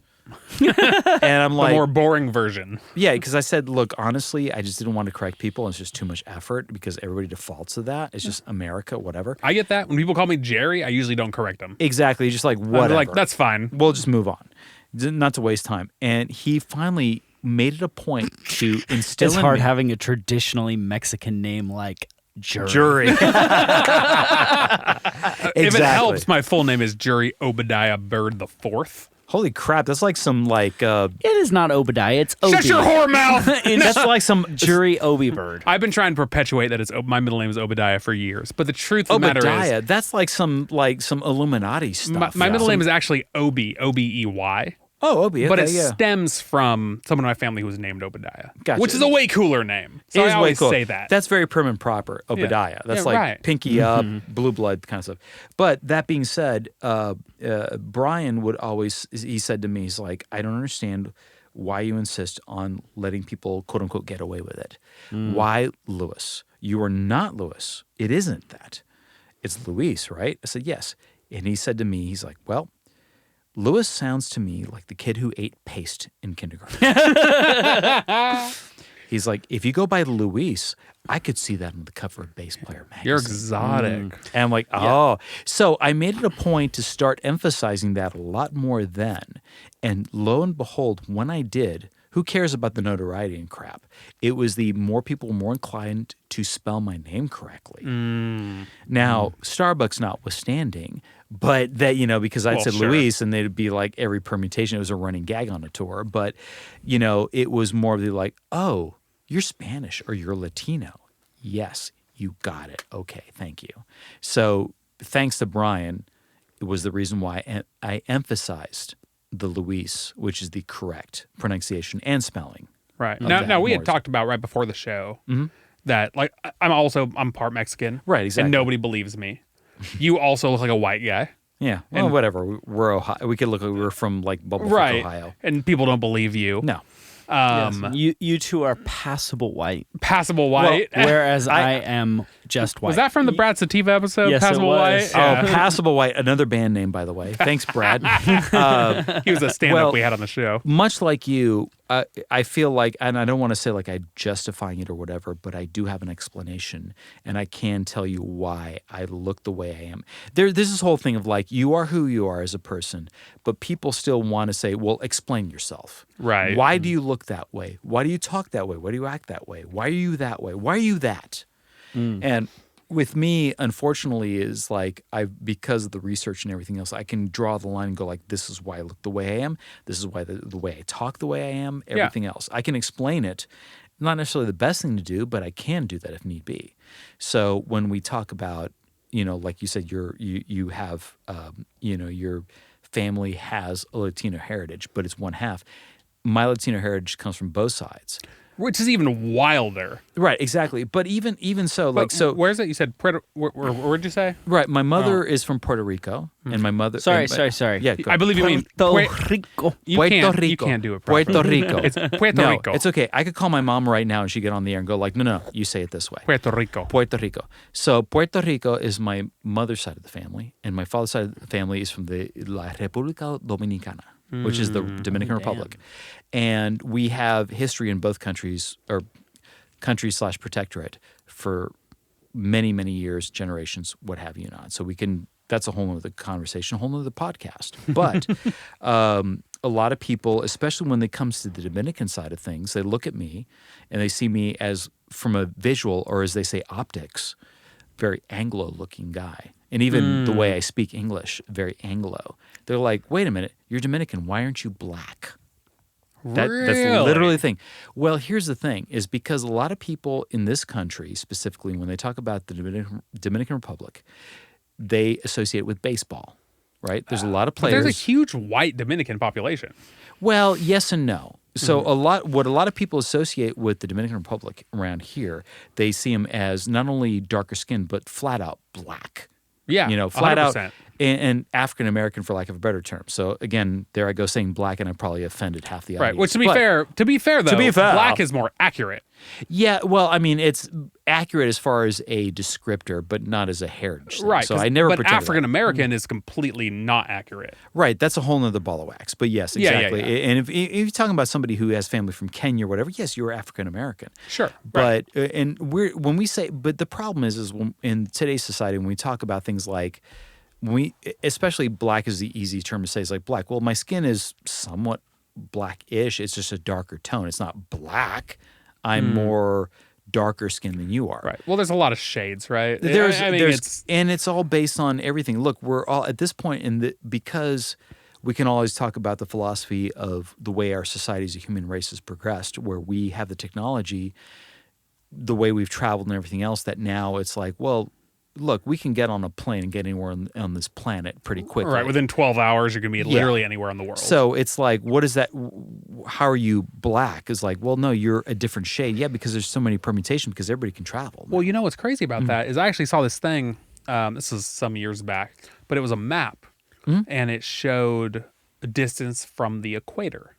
And the closer you are to the equator, the darker your skin tends to be. What? And the further away you are, the lighter it tends to be. Well, It's they're science. blowing everyone's Right? minds. No. But I remember seeing this when this was some years ago. And then somebody commented on it, and they were just like, "Is this what everybody's mad about?" Well, look, honestly, Equator distance. Yeah, like it's literally just literal geographic distance from where you grew up. Well, I've had so many conversations, not only in the more recent years, but also even in my college years and earlier, even in high school and everything else, talking about the whole concept of what is cultural identity and race and everything else like that. Because I think people tend to, when they get offended, again, air quotes, offended about things like this or whatever, it's a very general, obtuse kind of way of looking at society and the world and culture. Because when we're judging people, and this relates back to music as well, by the way, I'm getting to that, is when they look at me and look, if I don't open my mouth, people look at me and go like, dude, he could be from Cleveland or whatever. But honestly, it's like I am more, and people have said this because I've been, there's one point in particular when I was 16, when I was over there with my cousin in the Dominican Republic. Dominican Republic, that's the whiskey, by the way, talking. Him saying, some guy was giving me shit, for lack of a better term, because like, oh, what's this white boy doing here? And my cousin said, dude, he's more Dominican than you are. Because honestly, I am by just sheer metrics. But the problem is that people judge, and this applies to the go-to term or the catchphrase is optics right now. Yeah. Is they look at you, look at me, and go like, oh, and they prejudge you. They're like, oh, he's from blah, blah, blah, blah. He's American. And it's very easy from an Anglo standpoint to go, he's American. Or let's take a legitimate African-American and go like, they look at him and they open his mouth, he sounds like us. And they go, oh, he could be from Atlanta, or he could be from Raleigh or wherever. And the problem is that because of the travel and because of the way things have progressed, they forget that our heritage is inherently different, and also the fact that we live in a country full of immigrants, that this is the great melting pot. Right. So we're all a little piece of this, little piece of that, or whatever. And this is something even I talked about my kids, because I have 2 adopted children who are from Taiwan, and they're clearly from Taiwan. Like if you look at my son, which we haven't talked about that at all. By the way, not at all. You have 3 kids, 2 adopted. Correct. So you started by adopting and then moved to correct. Yeah. How did that natural? How did that happen? Like, what's the process? How did that happen? Like, how did you decide? I want to adopt a child, and then you went with Taiwan. Well, the quick answer, or I'll try to truncate this as much as I can, because I know we could go on forever about this. But when I met my then wife a long time ago, when we dated, but we knew right away. We're like, look, this is not just dating. This is going somewhere. Right. You know how it goes. Like this is gonna wind up somewhere. And she was always like big into like, I want children. I understand that. For me, children, and not in a bad way, was always like well, if it happens, great. If it doesn't, okay. You know, it wasn't like some people, it's a checkbox. It's like, I want to grow up, get married, buy a house, have a kid, have children, kid or kids or whatever the case may be. To me, it's like, I'm more of the go with the flow. If I want to get married, I'd like to be partnered with somebody, of course. I want to have somebody there. That's just me, selfish me. Yeah. If we have kids, cool. If we don't, okay. You know, but she told me early on, she's like, I would like to have children. I've always been a mother instinct, and I totally understand. Knowing her, she's like, yeah, I totally get it. So she said, hey, if we're not able to conceive the natural way, are you open to adoption? I said, sure. just like that. Yeah, Very dismissive. You were open to it. Yeah, I was like, okay. And then, so fast forward, so that was years before we were married, and then get into the marriage, about 2 years into marriage. She's like, hey, remember the conversation we had a few years ago about children or whatever? Yeah, sure. So what about it? My answer was, sweetie, really haven't been trying. Her eyes roll. She says, how many years of unprotected sex do you not consider trying? I see what you're talking about. Okay. So after a little while, I said, hey, can we look into possibly fertility and doctors and see what's going on there before we go the adoption route? To clarify a little bit, Yes. so at this point, you were thinking maybe the natural isn't possible. Right. At that point, I mean, I was very laissez-faire about it. I didn't think much about it. She's very Purpose-driven. Yeah, she's very purpose-driven. She's very type A, and to her strengths. That's not a knock. That is a positive. No, of course not. But she was very much like, you did say this, so what about it? And I'm like, okay, fair enough. And so it turns out that like it was from both of our perspectives, like it wasn't easy for either one of us. Nobody was at fault. There's never enough fault. I want to stress that is like whenever there's a difficulty about conceiving a child, you never want to play the blame game. Well, it's a you, is it me? No, it just is the situation. It's not healthy at all. But that being said, it was from both perspectives or whatever, and that's fine. Even if it was from my perspective, I'd still be like, let's try this or whatever. But I said, okay, fair enough. You did say, let's try it. Okay, let's look at that. Because at first, to me, it was like, take it or leave it was my attitude. But I was very much of a different personality. I'm a different person to say, well, whatever, we'll just go with the flow. She's very much like, well, no, something's not happening and there's a reason behind it. And she's right. So we looked at that, and then finally we went down that rabbit hole and we looked at adopting domestically and the adopting internationally as well. And oddly enough, and I will say this, that it is easier, not easy, but easier to adopt internationally than it is domestically. Really? Oddly enough. Man. My wife is very interested in adopting internationally. Okay. Really? You didn't know this? Nope. Oh, this has been a discussion we've had for years. Yeah. Well, that's cool. His His sister, wife my is wife. my sister. Oh, that's right. Because you're. Well, I'll tell you what. If later on, after all of this, I can, give you some insight or whatever, or steer you to some resources, if you will. But in our case, then finally we started to look at international adoption. I'm the one who actually said, because we went through an agency who said, well, we work with these different countries, and pick a country. And it's literally, I don't want to say that shallow, but it's literally pick a country before you pick. But I don't think there's anything wrong with that. No, there's nothing wrong with that at all. It just is what it is. Yeah. So with me, I just said, well, Taiwan has always fascinated me because of culturally speaking. But That's what my wife wants to adopt Chinese. Okay, cool. Which is Well, yeah. related. It is very related. Different countries. Well, it is and it isn't. It is and it isn't. And that's a whole nother debate. That's a whole. We can talk about that for several hours. But that's a whole other podcast. And when I went over there is when I got my education about that. yeah, that's Which a is whole thing. It's deep and old. The only thing is I can say to our listeners, if they're listening to this part, is Google Chiang Kai-shek. And that'll give you a little bit of insight into that whole Y'all thing. gonna need to spell that, y'all. Chiang Kai-shek.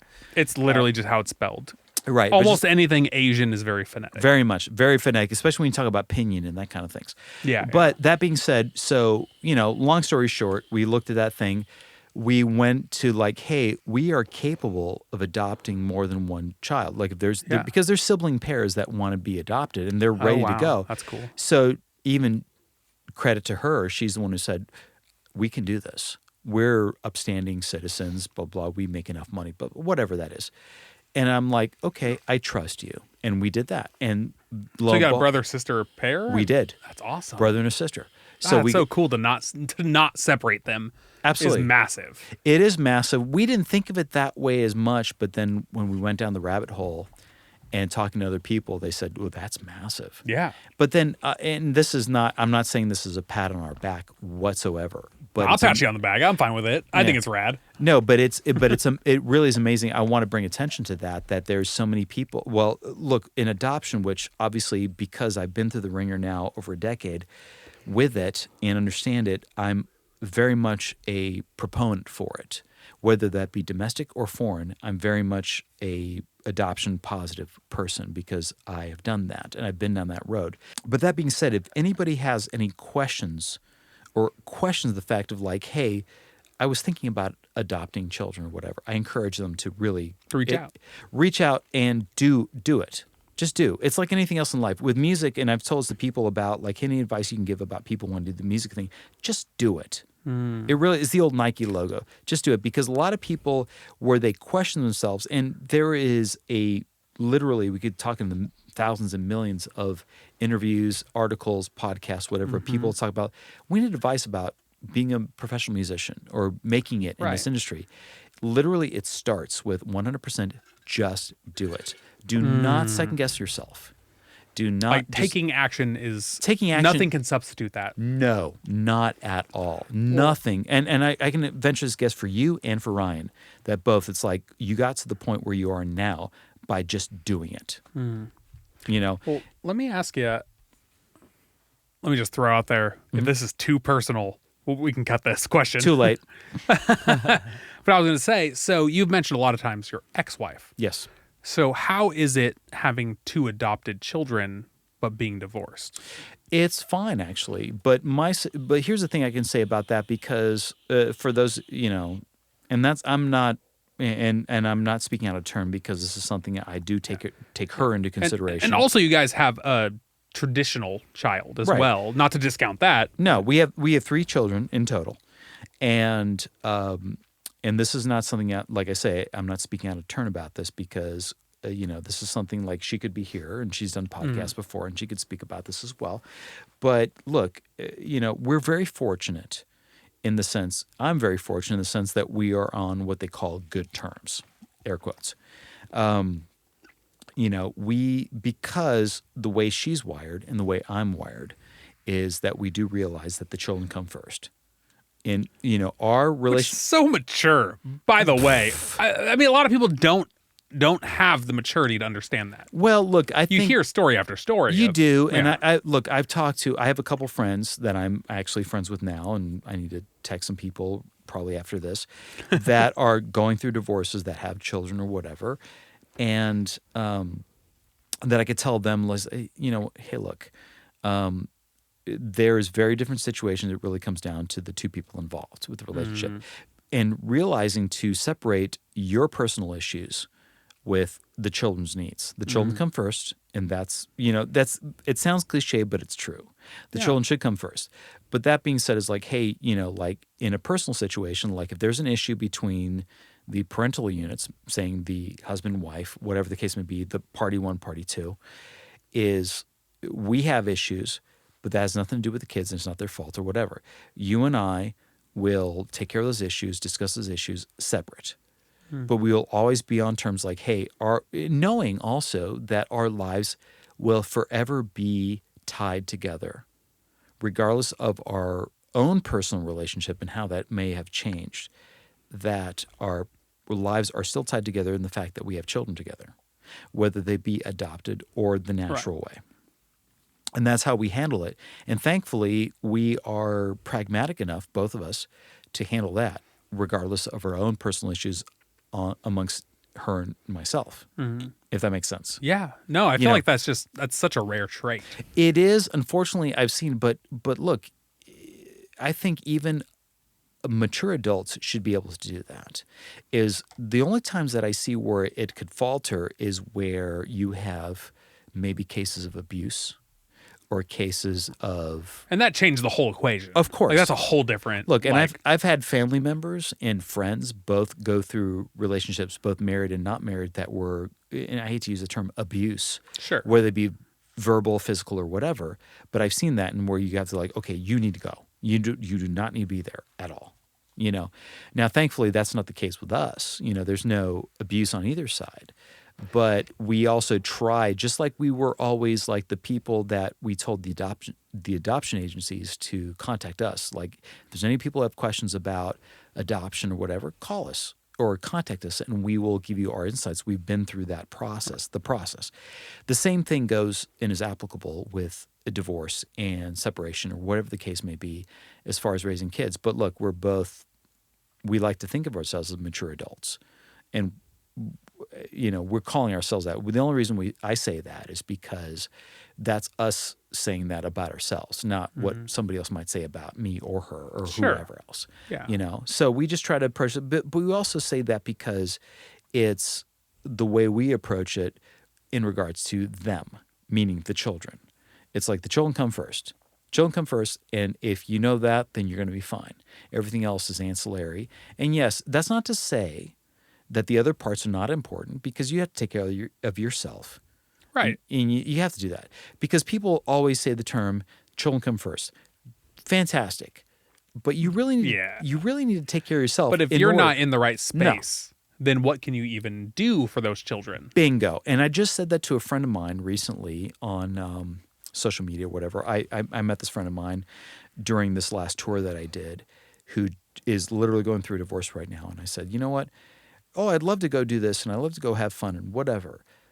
But they're like, my kid comes first, whatever. Well, of course they do. But you do need to take care of yourself so you can be there for your kid. Right. You can't just let yourself fall by the wayside. No. You can't just become a shell of who you are as a person for the sake of, because they don't value from that. Right. If you are who you are and you grow and you're trying to improve, your child will benefit from those things. Absolutely. Well, and I've had this conversation already. Look, I have children that range in age from their 20s all the way down to 8. Well, really? I mean, there's Wow. 3. That's a big range. Well, in the thing, and I say that, I preface this by saying by my 2 adopted kids, we adopted older. So like, look, when I adopted my kid in 2010, both of my older kids, they were 13 and 6 respectively. Right. So that tells you anything. They had some history. They've already had history. Was that difficult to work through, like the history? Well, not really. I don't think the history part was, at least for us, it's different per case. But for us, it wasn't. With them, because they were very self-aware of what was going on. Now, granted, my middle kid was 6 at the time. His memories of what happened prior were very far and few between. Right. Compared to my eldest, who was like, can still to this day, I can call her right now and she'd go like, oh yeah, this happened or whatever before you adopted me. It's very different. Yeah. Was it blind? Did you go meet them first? We met them, and this is the advantage of technology. We met them through, Zoom chats and whatever. Right. Because they're literally on the other side of the world. Like almost as far as you can get. Yeah, no, seriously, it was. I mean, literally, if you draw the line, they're in Taiwan, which is right by, just south of Japan. And so thankfully, and I've talked to other friends of mine here in town who are musicians who've also adopted foreign, and they've had to do multiple trips. Because of technology, we didn't have to do that. We could communicate with them on a regular basis before we even adopted them physically via Zoom and all those other medias. So when we flew to Taiwan in 2010 and picked them up, they're just like, oh, hey, it's you. Oh, that's so rad. It was very rad. Because like 20, 30 years ago, that would not have been even possible, even remotely possible. No, not at all. It's like science fiction. Well, the way it happened 20, 30 years ago, and still happens depending on the country, because every country has its own... They're all different. They're all different, and the way their procedures work. The way it worked then is you would look at a dossier of a kid or whatever, and then you would make multiple trips to said country before they came home with you. Multiple trips, 4, 5, 6 trips. Man. I have a friend of mine who's a session bass player here in town as well, who adopted a couple kids from Africa. And the way that their policies worked, he had to go there. He adopted the same time I did. He still had to fly over there multiple times before he could fly home with them. For me, it was very different. It was we Zoomed, a couple times a month for a year. Wow. And then was about a year how long the process was? Or was about 2 years. About 2 years. The process was, all said and done, was closer to 2 years. It's so long. It was a long process. Do you think it's good that it's that long? Yes and no. Okay. I think the good thing is yes, because obviously that means all the agencies and all the checks and balances are there to vet the parents. Right, because you want to make sure you're not going to the place that's just adopting to literally anybody. Exactly. That's not going to be good for the child. And granted, look, the reality is the vast majority of people who go down this road mean very well. So it's going to be good. It's going to be Right. good. Like, who starts down this road with bad intention? Exactly. There is not It's a really, long and expensive road. Like, Very people aren't much so. doing that unless they really intend to do good. Very much so. So that's why, like in those cases, most of those people do mean well. And the agencies and all the checks and balances that are understand that, and they know that. But that being said, they still want to look, these are human beings we're dealing with here. We're not just doing commerce with product. Right. I think that's a big disconnect too. Like, a lot of people don't understand that. Mm-hmm. Like, they just feel like, I want to adopt a kid. Well, But they're human children right. that have a life already.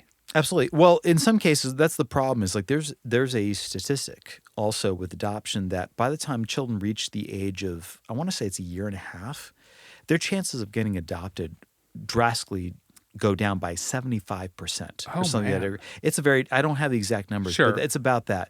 Because when people talk about adopting children because they can't conceive the natural way or whatever, they talk about, I want a baby. I want a baby. I want a baby. I want a baby. I want a baby. Right. Because then they're not looking to adopt someone who's 6 years old, No. 8 years old. No, and look, here's the thing: is like even, and this is credit to her as well, and everything else is like, look, she's the one who brought us. Like, look, we have the resources and the wherewithal to adopt older, and we should look at that because they get overlooked. I'm like, solid. Yeah. That makes complete sense, and that's why we adopted. Our children were 13 and 6 when we adopted them. Wow. 13. 13. That's got to be so rare. It is rare. It's one of those things where, like, obviously, if you were to, and look, she's older now, and so she could be sitting here and putting her 2 cents in about it as well. She's an adult, but to her, she probably saw it happen around her, where there's a lot of children that just don't get adopted or age out. Look, even when I went through the process, I was working with an artist named Jimmy Wayne, who had a #1 hit in 2009. Wait, Do you know Jimmy? that name rings like Cut your eyes. loud bells. Good. Maybe I just This is Nashville for you. Connect the dots. so Nashville. Go for it. I think a bass player that I hired like once or twice named Dennis. Don't know his last name. Are you telling me you didn't hire Louise? Wow. What the hell, dude? Yeah, way before Dude, I still got got to pay for my kids. Come on. Yeah. I need to work. No, I think Dennis, I can't remember his last. Oh, Gowert. Okay. Dennis Gowert was a bass player, and I think he played for Jimmy Wayne. And possible. I think I heard his name back then. And Dennis was like a disciple of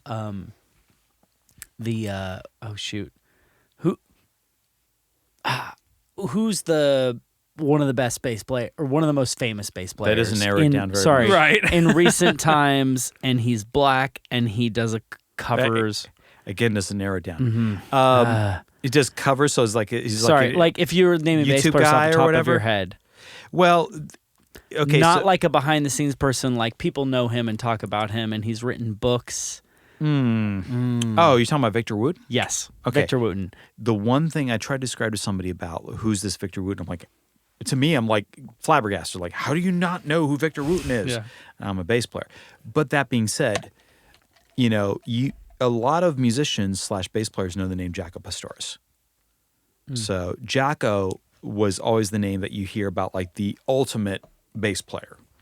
If you look him up, he passed away in the 80s.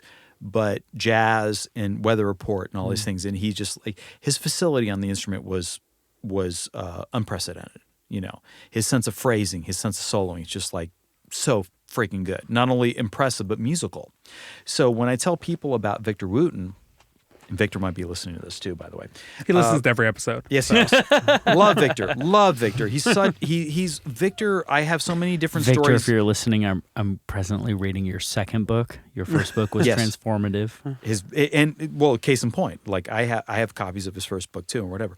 But that should give you a clue into who he is as a person and as a musician, because he's one of those guys who always he talked me off the ledge of like, I'm depressed. He got me off the ledge as a kid. I was a nobody, and he would be like, dude, what's your problem? Come on, you'll be fine. He looked you straight in the eye and he said, I wish you would step back from that ledge, my friend. Wish you were my friend. Okay, so we're gonna get some Jimmy Eat World lyrics in here as well, by the way, too. Are we going to the Jimmy train here? We have to. We have to. Love that band. But that being said, like even quick story. When I first moved to town, I was working at a music store. So I worked at right on Demumbrian. There's a little music store there, and I worked there as well.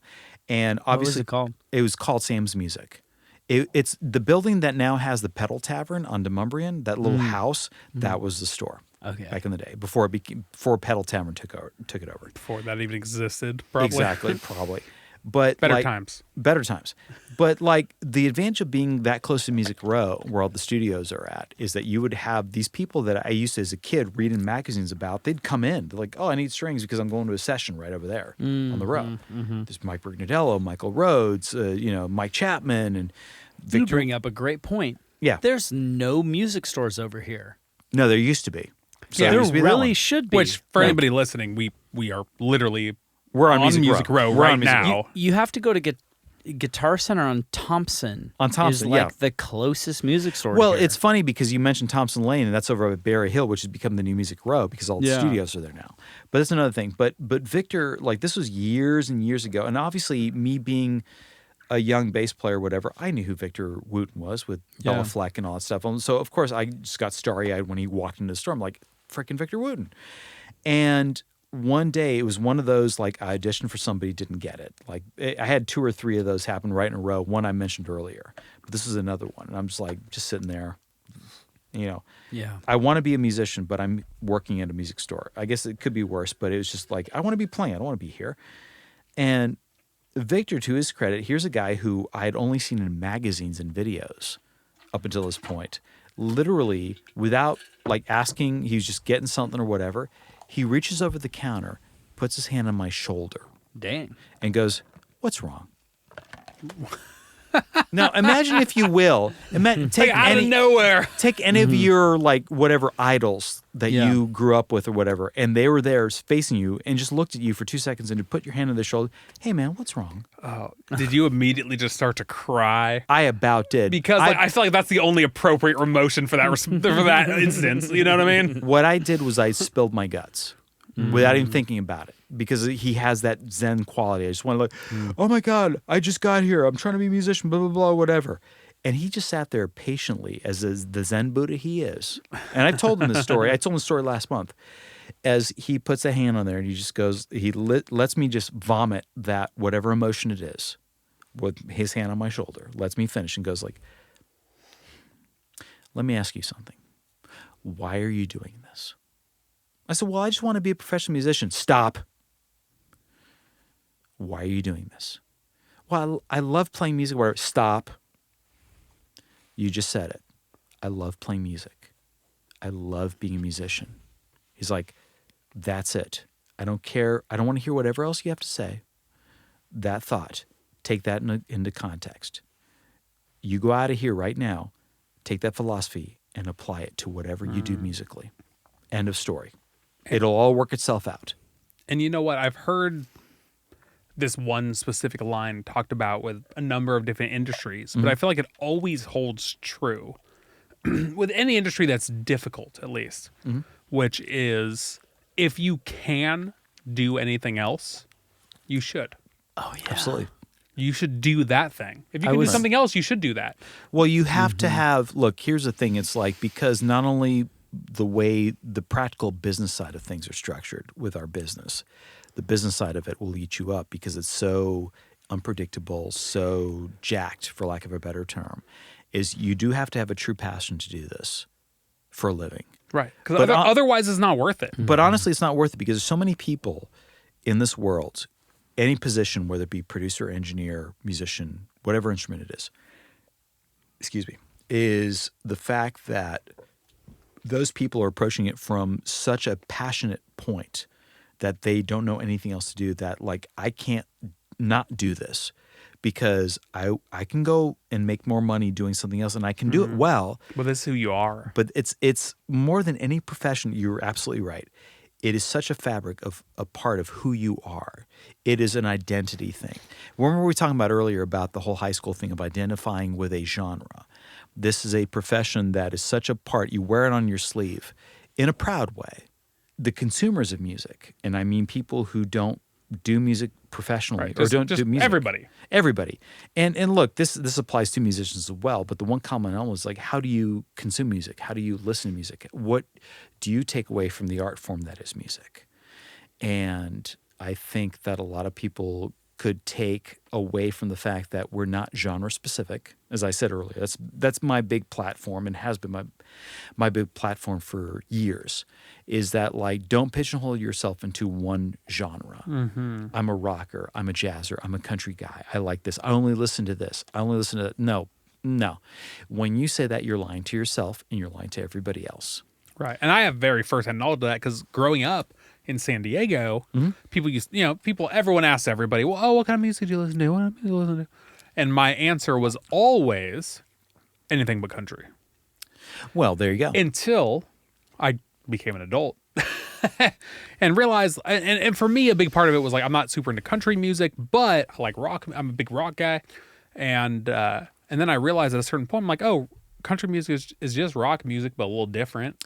Well, and that's the thing, is that has changed over the years. That has, but I don't Very mean much so. even if you take like modern things, like let's say Rascal Flatts is rock music with a twang, right? Yeah. But even if you look at older country music, I'm like, it's still some kind of mix between blues and bluegrass with vocals. So art evolves, right? So what was considered art or what is art changes. And then as we progress, even within our, people forget. They talk about rock and roll. I generalize on rock and roll because rock and roll as a definition is a very small window, still exists within human history of art.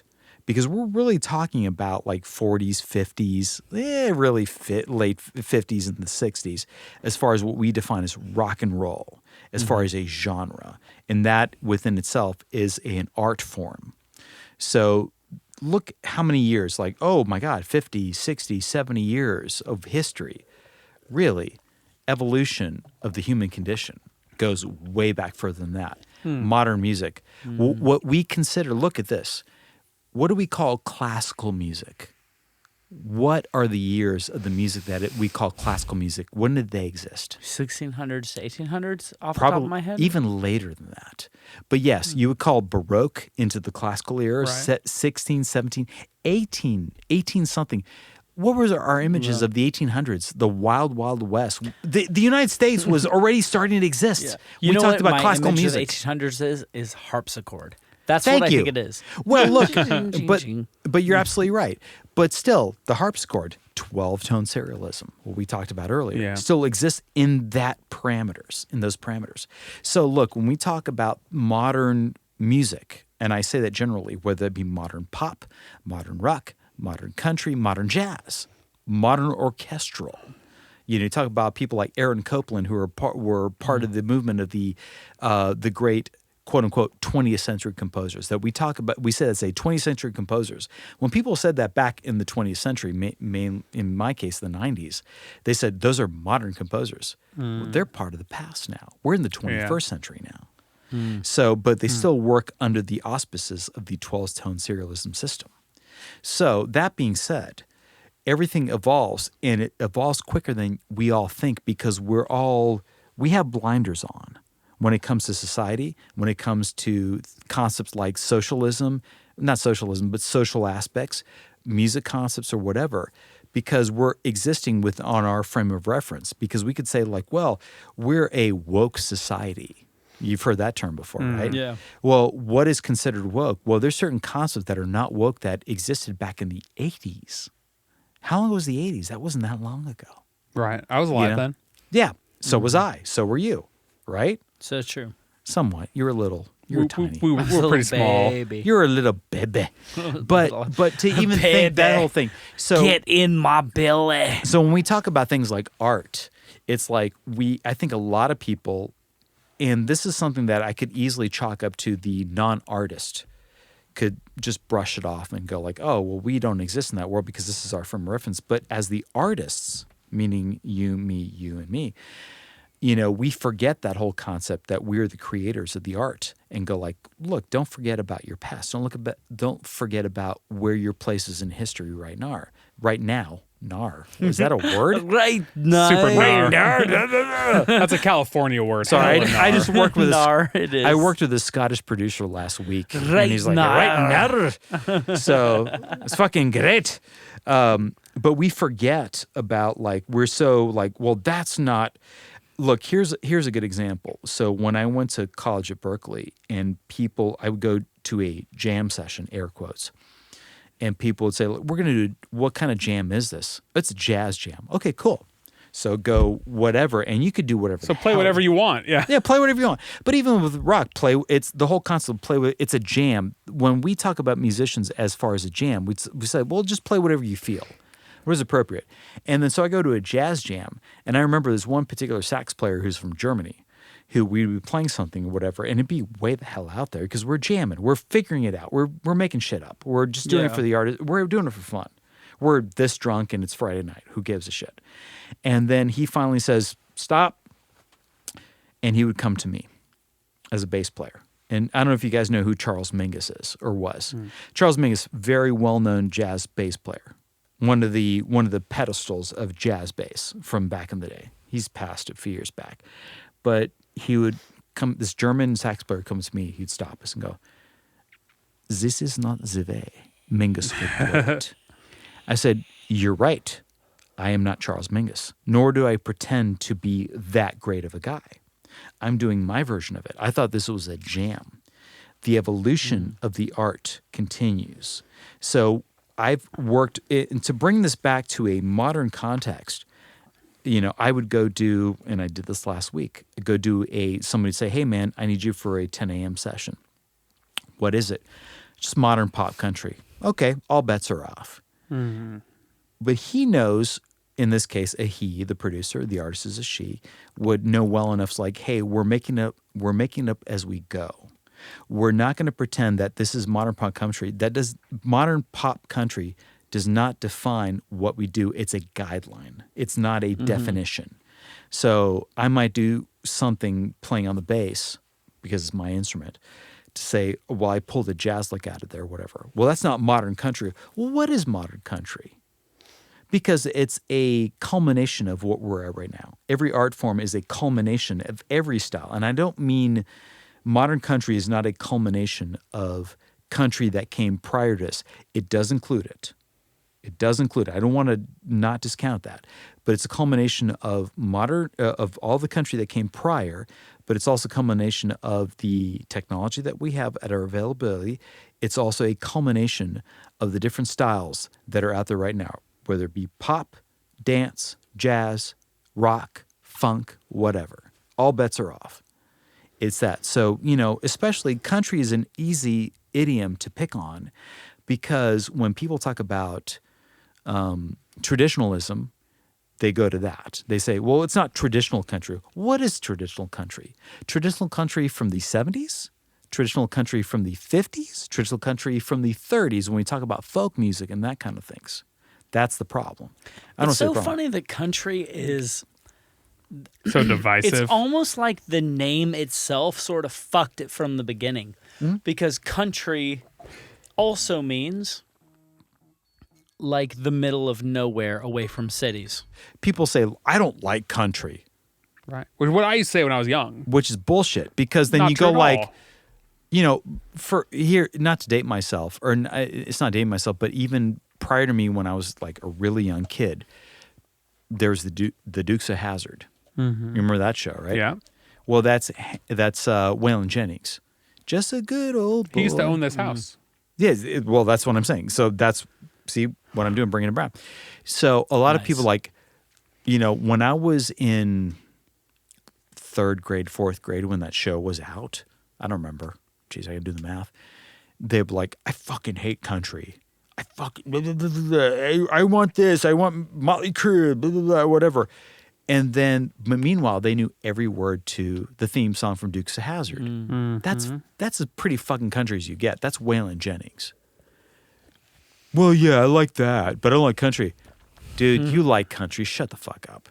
You just don't know it. You just don't know it because that identifying thing. And the problem is like any musician, producer worth their salt, if you ask them, like, what's your favorite band? It's kind of a tough ask.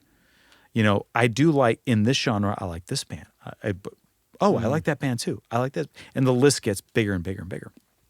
So that's the rabbit hole we're going down, is my point being, is whenever I find myself in these situations, I always want to tell people, like, look, don't bullshit yourself. You like a lot of things. You're not just a one-trick pony yourself as a listener. I was at a wedding reception to my ex-sister-in-law, and it was a bunch of attorneys. Oh, you're a musician. What do you do for a living? I'm a musician. No, what do you do for a living? I'm a musician. I play music for a living. That's how No, sweetie. The money that you earn to pay your bills, like your rent, your light bill, whatever, how do you get it? From playing music. I'm a professional musician. Really? They're flabbergasted. Yeah. Well, you must be pretty good. Some people have been nice enough to say so. Well, how come I never heard of you? And the light bulb. Well, there's a goddamn lot of them out there. That's why. Yeah. Well, it was very telling because it was like, to them, to the outside world, they equate fame with success. Notoriety. Yeah. Which ties into fame. Right. And so finally, I had an answer. I didn't think about this until after the party. But I had an answer of going like, really? So you guys are from Hartford, Connecticut, which is where all that family's from. Cool. You guys are supporters of the Hartford Symphony, yes? Oh, absolutely. We donate every year. Cool. I'll make it easy for you. You don't have to tell me the name of the the conductor, the music director, because we all know that. What's the name of the concertmaster, who's the next in line, the first chair violinist, if you will? And they said, oh, I didn't know that. That's like saying, like, okay, you're a big Aerosmith fan. Right. What's the name of the lead guitar player? Right. Joe Perry. You couldn't say Joe Perry, really? And so I said that. But name one other member. Right. They couldn't even say the next obvious member. They couldn't name them. Really? Because you couldn't name them, does that make them any less successful? And the light bulb goes off. So there's that. So point being is that's something that is a cross to bear for all of us. Goes back to what I was saying about, like, we're famous to some people and not to others. And Good. That was the name of the episode, right? Everybody's famous to somebody. Everyone's absolutely famous to somebody. Everybody's famous to somebody. And that's like, I've been fortunate enough, and I'm sure you have as well, but we've all been fortunate enough to have friends that have had the quote-unquote notoriety. It doesn't mean they're better or worse. They just, like, we're more visible in the public eye than, say, you or I or whatever. But even those friends of mine, I've been very fortunate enough to work with, play with, just be friends with, have a beer with. And they tell me flat out, like, look, that's top to bottom. I don't care. You could be Madonna, Lady Gaga, Bruce Springsteen. Pick your genre, whatever it is. Literally, Bruce Springsteen could be here in Nashville, walk into a bar, and there's going to be a batch of people go like, holy shit, that's Bruce Springsteen. Right. Their friends will go like, who's that? Bruce Springsteen. Who?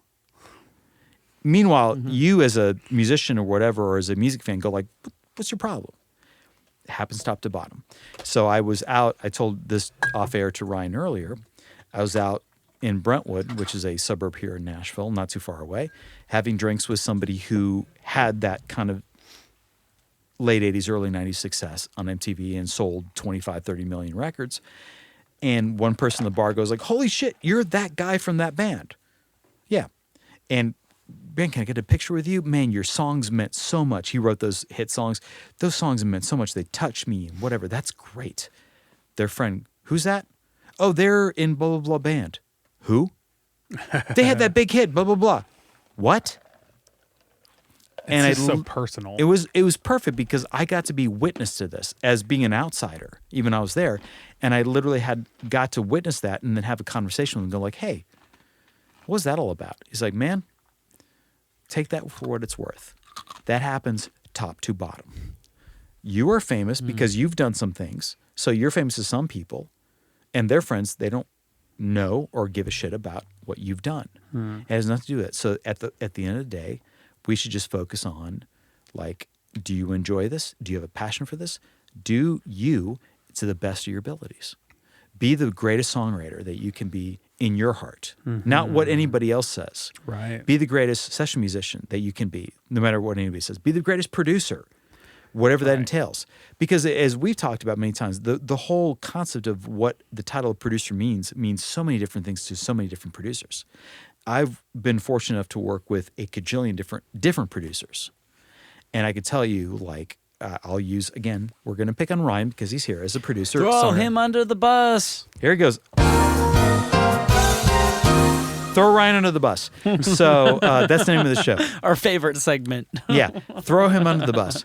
Like, I've worked with Ryan a few times, and I feel like I have a good sense of this is the way Ryan works. That's what makes Ryan a producer and what makes him good at what he does. But I'll go to another producer next week, at a different studio with a different producer. Right. Who's better? No. No, I'm just kidding. Wow. How dare you? That's your friend. That's your friend. Brother-in-law, actually. Brother-in-law. And friend. Friend even first. worse. Like, your sister's like, what the hell were you thinking? But the Just point kidding. When I Ryan's die- great. Ryan's great. You want to get some of my royalties when I die? Exactly. You get all the mailbox money. But my point being is that it's not better or worse, but it's going to be very drastically different. Yeah. And when I work with a Ryan Poole or something like that, he's very different the way he approaches producing than the producer I'll work with next week or the next day or whatever, or later this week. And I've always said, it's not better or worse. They're very different. I've been very fortunate to work with really good producers, but they're all very different. And to me, they're not better or worse. They're different. This is the way I approach it. So I worked with Ryan on some Night Tide stuff prior, but that was me here at the studio with Ryan, and that's it. Nobody else. And Way to name drop with Night Tides. Whoa. Yeah, whoa. Now, look. You're blowing everybody away. Now, honestly, look, I'm going to tell you, and this is no BS, I do like what Ryan does with Night Tides. I really do. It's very cool stuff. That's a personal opinion. Take it for what it's worth. Even if I didn't play on it, I would still enjoy it. It's a cool thing. But then, lo and behold, there's an opportunity that arises where Ryan's going to produce a different artist, but he needs a band put together. So we put together a band and we do that. And the way Ryan approaches, but I can tell the other guys, hey, this is the way Ryan produces. And I didn't even have to say that to the other guys because we had Timmy and Derek. Yeah. And it's funny because Derek and I are talking about doing some other things later on this year. We got to get Tim and Derek on the show. Oh, yes, you do. Because those guys both have great stories and have had great experience. And Great musicians. And they're phenomenal musicians, but they're great people too. But both of those guys, I was so happy that I got to recommend both of these guys to Ryan to do this recording project. But the fact that I could also, in good confidence, go you know what? I don't have to explain what's going on here. Ryan's going to be a different producer than maybe the last guy all of us have worked with, but I don't have to explain that. Right. They're professionals and go and it's good. It's a good thing because Ryan's style of producing is different than another guy, But I don't have to explain it in a bad sense. Okay, guys, heads up, this guy's going to ask you to do this. Nope, I don't have to do that. He's going to do that, but it's not a bad thing. It's a good thing. It's just different. And all those. At the end of the day, I think producers we're all just making it up. Making up as you go along. You're just like, I one by want one. music to be good. I've heard good music in the past. I want this new music I'm doing to be good. Also, this is what I'm going to try to get it to be that. You're absolutely right. And that's the thing is as far as the definition of producers, I did a clinic at Belmont years ago about what is the definition of this, and this. The producer definition is very vague. It can be very vague because I've produced records. You've produced many records. We've worked with all different producers or whatever. It's very different. It depends. And I don't say that that's the style of the producer, but it depends on the artist they're working with because a good producer will change their style of producing based on the artist. They might take a more passive role as far as the songwriting and arranging. They might take a more active role. It depends on the artist. But at the same time, they also know how to deal with said artist. So you might have an artist that's more quote unquote difficult, but you also know to go like, okay, they're difficult about this, but I also know they're great arrangers, so I know to take a backseat on that. You know, so case in point, I produced an artist who's more of an Americana artist, but I got to be in the producer's chair. But I've worked with them prior as a session musician, so I knew how they operated. So I knew when to go plus and minus, to go, all right, dude, we need to change that arrangement. Or, you know what? This is pretty solid, and you know what you want. So I'm just going to put the players together and just let it fly. And then you can say, hey, guitar player, maybe not do that on the solo. And that's about it. And I don't have to say shit. I'm just like, you know what? And the guitar player knows enough to look at me and go like, you cool with that? I am cool with that. So it's very different on how producers work, because producers could be something as simple as like, hey, they're the beacon counters, meaning like just file the paperwork, hire the musicians, make sure that the budget says this, done. And that's fine. In some cases it's that plus, hey, let's do a little pre-production. Let me see what the structure of the song is. Hey, man, you didn't include a solo because you've been so accustomed to playing by yourself as a musician, like solo acoustic guitar and singing. You're going to need a guitar solo right there, or a solo of some variety right there. Let's extend the outro because this vibe really lends itself to go that way or whatever. And in some cases, also, like some producers I've worked with are just like, just do you. I know what you do. You play whatever. And they might not say anything. I could come up with a whole nother bass line, and it'd be like something they never thought of. They're like, I never would have thought about that, but that's why I called you.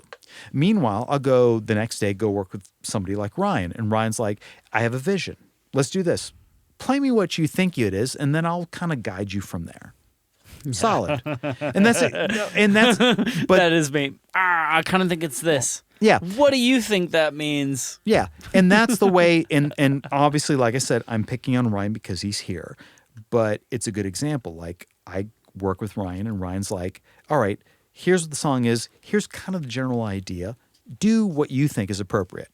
And then as the producer, he'll come and go like, all right, let me fine tune that idea to fit the overall idea of the song. And that's what's great too. And I think half of what that is just a lot of times you don't know what it is. You just have some ideas and you just want to see what somebody who's very talented brings to it. Now with that, production. Yes. And watch this tie-in, jury. Okay. Production. So good at this. Production, it can be a bit vague at times, and you're just kind of following your heart on what might be out there. But we have one last very important question for you. True. Not vague. Not vague at all. Not vague at all. If you had to choose. And you do.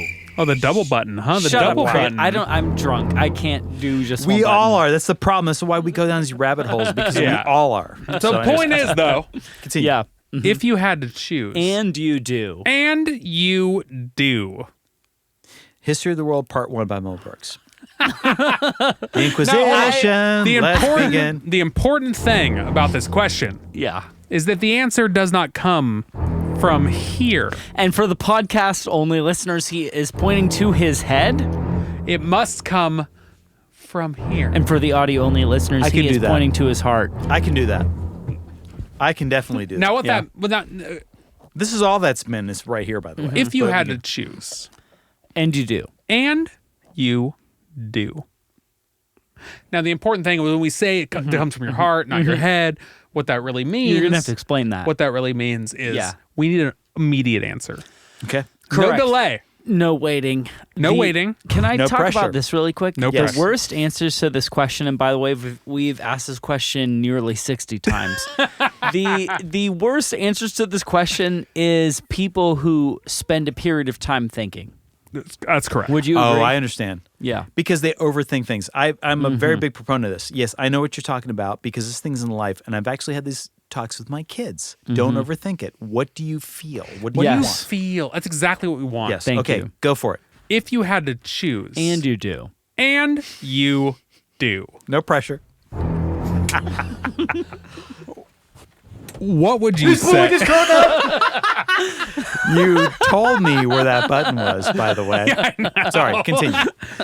If you had to choose. Yes. And you do. And you do. What would you say? Jimmy Eat World. Weirdly, Sorry, doesn't work at all. Answer. Doesn't work at all. Perfect answer. Doesn't work at all. We're just not even going to ask the Doesn't work at all. question. It's the best answer I've ever heard. If you had to choose. Yes. And you do. And you do. What would you say is your favorite kind of turtle? Oh, sea turtle. And I'll tell you exactly why. I have a story. That's what we're here for. So I am a scuba diver. Oh, What? So- certified scuba diver. I am certified. I have three certifications. I have open water, advanced open water, and nitrox. Things really Scuba devolved. radio, ladies and Things gentlemen. really devolved. You at the asked me end here. earlier what podcast I listen to. I said scuba radio. There you go. You did mention that. I Greg- didn't know it was really about scuba. It is a real thing. So I've been Submersible? What? submersible. You're just saying words. No. Scuba stands for, doesn't it stand for submersible? Submersible. Self-contained Self-contained underwater breathing apparatus. Thank you. You're welcome. So yes, we are by nature submersible. Just saying. By the way, yes. So the turtle question, yes, sea turtle. So I will tell you a couple things about that. I love all turtles. All turtles are freaking killer. I love dope. them. I've been following Tilly G, the turtle, on TikTok and Instagram, which is freaking adorable. But as far as it relates to me, I've always said sea turtles because I've always wanted to. So when I did my first open water certification dives was in Hawaii. And Dope. Hawaii, outside of Honolulu, because what you do is you do your class or whatever, and then you do checkout dives. So the wife and I decided, or ex-wife and I decided to go. We went to Hawaii. She had to go for a conference, and we said we'll do our dives there. Perfect. It's Hawaii, of course. And they said we have sea turtles. I'm like, I want to see. Don't touch them. Yeah. No, they're very judgy animals. But and I, look, I'm a big animal person. I've had dogs and whatever. I like animals. But we dove and we went down our first dive or whatever, and we're like, where are the sea turtles? We saw eagle rays and we saw stingrays and we saw all kinds of fish, and it was awesome, so amazing. And I will call you later in a minute. Another person you should probably have on the podcast. But we went down, and then all of a sudden we were floating over a reef. You know, there's the reef, like say the reef, the floor of the ocean is, you know, even in the shallow parts, we're like 60 feet or whatever. But the reef itself is like 15 feet. So you're hovering above that. Right in a divot of coral is 2 sea turtles. I'm like, sea turtles, sea turtles. Christmas miracle. A Christmas miracle, right. And so we just, you know, like, you know better as a diver, they tell you, don't touch the sea life. They might touch you, but don't touch them. That's intrusive. And we're diving over them, and literally the turtles are looking at us like very judgy animals, I might add. Kind of dicks. They're yeah. like, the fuck are you doing here? And they just look at me going over. But still, to me, it's the coolest thing ever. So I'm like, sea turtles. And we surfaced after that dive, and I told the dive instructor, I'm like, I saw the turtles. Yeah, didn't you see that? And blah, blah, blah. And then I'm like, holy crap, they were judgy. And the best part of it was like the dive instructor busted out laughing and like, you're not wrong. They just kind of give you that look like, oh, look at the humans trying to be cute and all and trying to be in our world. Like, yeah, you guys look awkward down here. Like, oh, you have to breathe through a thing and you have to flap around and like, you're so awkward down here. They know it, but sea turtles are so freaking awesome. And I got the privilege on that same trip to go to, I feel bad, I can't remember the name of the farm, but on the eastern side of Oahu is That's where we visited the sea turtles. yeah. There is a farm. Was it Dole's? No, Dole's is on the northern side, like eastern Right. northern, but I went to that one too.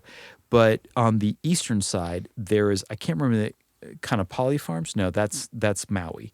There is a preserve, if you will, or whatever, but that's where they filmed Jurassic Park. Right, Was all those things, you've probably seen it. We went to a wedding there. Oh, badass. And Yeah, the a friend of mine background was of getting her married and- pictures was the Jurassic Park mountains. It was crazy. Oh, Yeah, yeah. it was so well, dope. it's that. So I got to go there. And there was just an old tortoise, like a land tortoise, was hanging out there because they've been there. And they're old as shit and whatever. But you can sit there and you, like, I was hanging out there and they there's nobody there, but there's signs going like, hey, you can go in, but just don't mess with them and leave them be. But there's lettuce and stuff. So I'm like, I picked one up and I fed them and they were like, oh, hey, you got treats for me or whatever. But it's so cool. Those tortoises are so badass because they were like, they're the slow lumbering reptilians that they are. They're also like 150 years old, like crazy things. But they're still very responsive. Like, oh, hey, you got treats for me. Cool, I'll eat that. You know, and the same thing with the sea turtles as well. Like they were very like, oh, cute. The humans are here, but whatever. You're there. Have fun. You know, so I really dug that, and I love sea turtles because they very much are they do not give a shit, but they're very like, oh, cool, okay, you're human. We know you don't typically come here, but they're just living their best life, and you're also there. Yeah, but they're there. They don't. There's not much sea life. Honestly, the one thing as a scuba diver that I've discovered is that most sea life and most living creatures, as we understand animals, are very aware. They're aware of the surroundings. They're aware that, like, oh, you're a human or whatever they want to call you. You're something not us. You're something not us or whatever, and you just do you, and we're going to do us here, and we're cool with it. And everything's fine. Just don't mess with us. So and that includes sharks. Like most people, I've told people in the past that have like, oh, I want to do scuba diving, but I'm scared of sharks. So I'm like, sharks don't give a shit. Yeah. They really don't. Look, honestly, even great white sharks. Great white sharks are more prevalent on the West Coast. Like if you go to like Baja and whatever. Yeah. I mean, there's some in San Diego every few years. There's like a bunch of great white sharks spotted. Absolutely. But honestly, like if you were to, as an inexperienced diver or whatever, jump in the water and there's great white sharks, 9 times out of 10, they're just like, they don't whatever. give a fuck. They do not give a fuck. As a person who saw Jaws in 3D this weekend, thank you. You know, I agree with everything everyone said. That being said, we need to end this episode very, very, very, very sadly because there's so much more to talk about in the world of Louise Espaillat. Sorry. Hang on. Yeah, pull out the pick. I actually do have one. I brought one on purpose. I teased this at the beginning, but I'll just say it really quickly. The first time I ever worked with Luis, he brought a pick. Look at that pick, jury. You know, it sounded out. Experience this pick on the mic for people. Describe it for people. Okay, so there's S plus pi plus ship. Yacht. And when you say pi, is it a pi symbol? It's a pi symbol. Okay. Like the symbol for pi, which makes me think spy ship. I don't know. Yeah. No, you're right. And honestly, like, I have to give credit where credit is due. It's really shiny, though. It's really dope looking. Yeah, it was again, the wife that came up with that idea because the like she's much like her has had to deal with the whole like people are going to screw up her names and it's fun. But she's like, you know what? We should come up with like a pictogram. Because I think that'll explain it. And she came up with that, and we have a graphic designer friend of ours who actually made that. And so once it was, we're like, this is brilliant. So she adopted it on her work email signature. So that exists on her work to this day on her work email signature. And that exists on Pix. And also I have in-ear monitors. And the graphic on my in-ear, if you look at it, on my little buds, has that pictogram. So how am I sounding it out improperly? Espaillat. Yeah. Yacht. So that's like what I said, ship. But right. Yacht. Oh, well, okay. I've had a bunch of people when I first had those made about 10 years ago. I posted a picture on Facebook or whatever, and they like Espaillat. I'm like, come on, dude, you know better than that. So the letter S, the pi 3.14, and then yacht. 3.141598. Wow! What a nerd! I learned it out to like a lot of digits when I was a nerd. Good for you. In high school. Good for you. But and then yacht as in a boat. So that became like my little symbol, our symbol, what have you not. And it's worked well to the point that like inevitably to tie it back into the music thing. So last year I've been pretty much just full-time session musician for a few years now, but I do wind up getting called to fill in for people, whether it be COVID or family issue or whatever. So September, October of last year, within a month period, I subbed in for John Party, Jody Messina, Ty Herndon, Jim Messina, Lee Greenwood, and probably a few other people in there I'm forgetting. But there was like a period where I was like, man, I just jumped from one gig to the next, just live gigs, not even studio stuff, just live gigs. And the inevitable problem happens where it's like, hey, we're going to introduce the band. on guitar, blah, blah, blah, on bass. And I get the whole like... Louis. So... Espaillat. So God love him. I'll pick on him for a bit. Jim Messina from Loggins and Messina. I did a show with him, and I'm still friends with him to this day. But he would say, like, he made it a point to ask me, "It's Espaillat, right? Espaillat." "Yes, you're right, Jim." "Okay, cool." And he would come back again before the show. "Luis Espaillat." Like, he's checking with me to make sure he has the pronunciation correctly. I'm like, "Yep, Jim, you got it. Cool." So when he goes to introduce the band, Louis Espaillat. I'm like, like, come on, guy. I'm like, damn it, Jim, you had it right. But, you know, it's a tough order. Or I would go play a showcase with an artist. This was years ago. And on bass, we've got... And then you would see the visual of them getting off the mic and going up to me and go like, "How do you say it again?"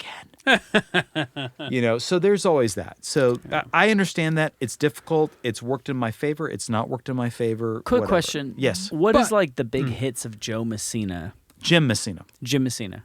So Jim Messina was well known from Loggins and Messina back in the 70s. And they had like Your Mama Don't Dance and Your Daddy Don't Rock and Roll.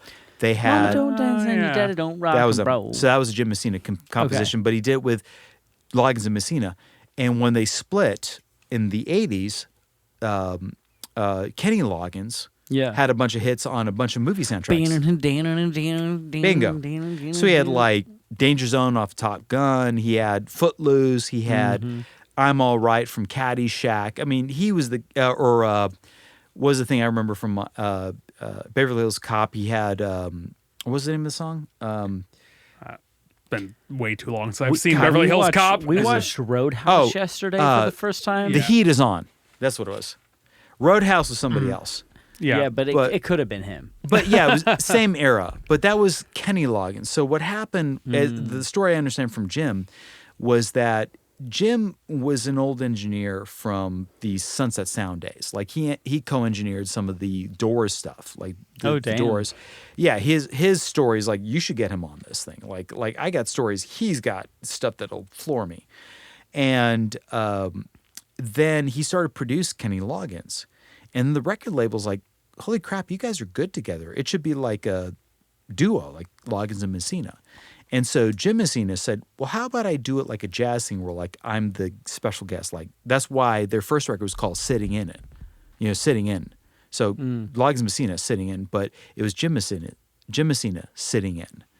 And then they had a string of hits in the early to mid 70s like Your Mama Don't Dance and Angry Eyes and Danny's Song, which is, you know, even though we ain't got money, I'm so in love with you, honey. You know, that kind of stuff. And House of Pooh Corner, that kind of stuff. So all that stuff. And, side note, they just played 2 nights of the Hollywood Bowl. First time they reunited in like 50 years. This was like a couple weeks ago. They had to postpone it. But so I started working. Jim lives here in town. And I started playing with Jim. And obviously a lot of his repertoire was those songs. You know, like we played a lot of the Loggins Messina stuff, but he also was one of the founding members in Poco, the band Poco, which, you know, Richie Fiore, him and Richie Fiore were the guys who started Poco together, and Timothy B. Schmidt came out of Poco, who went on to the Eagles, bass player / singer. Oh yeah. You know, shit. What was his big song? I can't tell you why. What? Yeah, that's So he came out of Poco, and they also did Buffalo Springfield together, which was one of these guys was out of Buffalo Springfield. Stills and Nash and Young for the audio listeners. Exactly, that's the record I'm pointing to. And even the visual watchers, because it's obscured by your body. But exactly, Crosby, Stills and Nash. So, you know, Jim is one of those guys, and I challenge, like, he should be a guest on this podcast too, but he's one of those guys that has a hand in popular music for the last 40, 50 years. Yeah, he's so famous that I vaguely, when you said his name, I was like, I know that name, but I everything you've said, I'm like, I don't know that in my head. Like, I don't have him logged in my brain as a thing. Exactly. Yeah.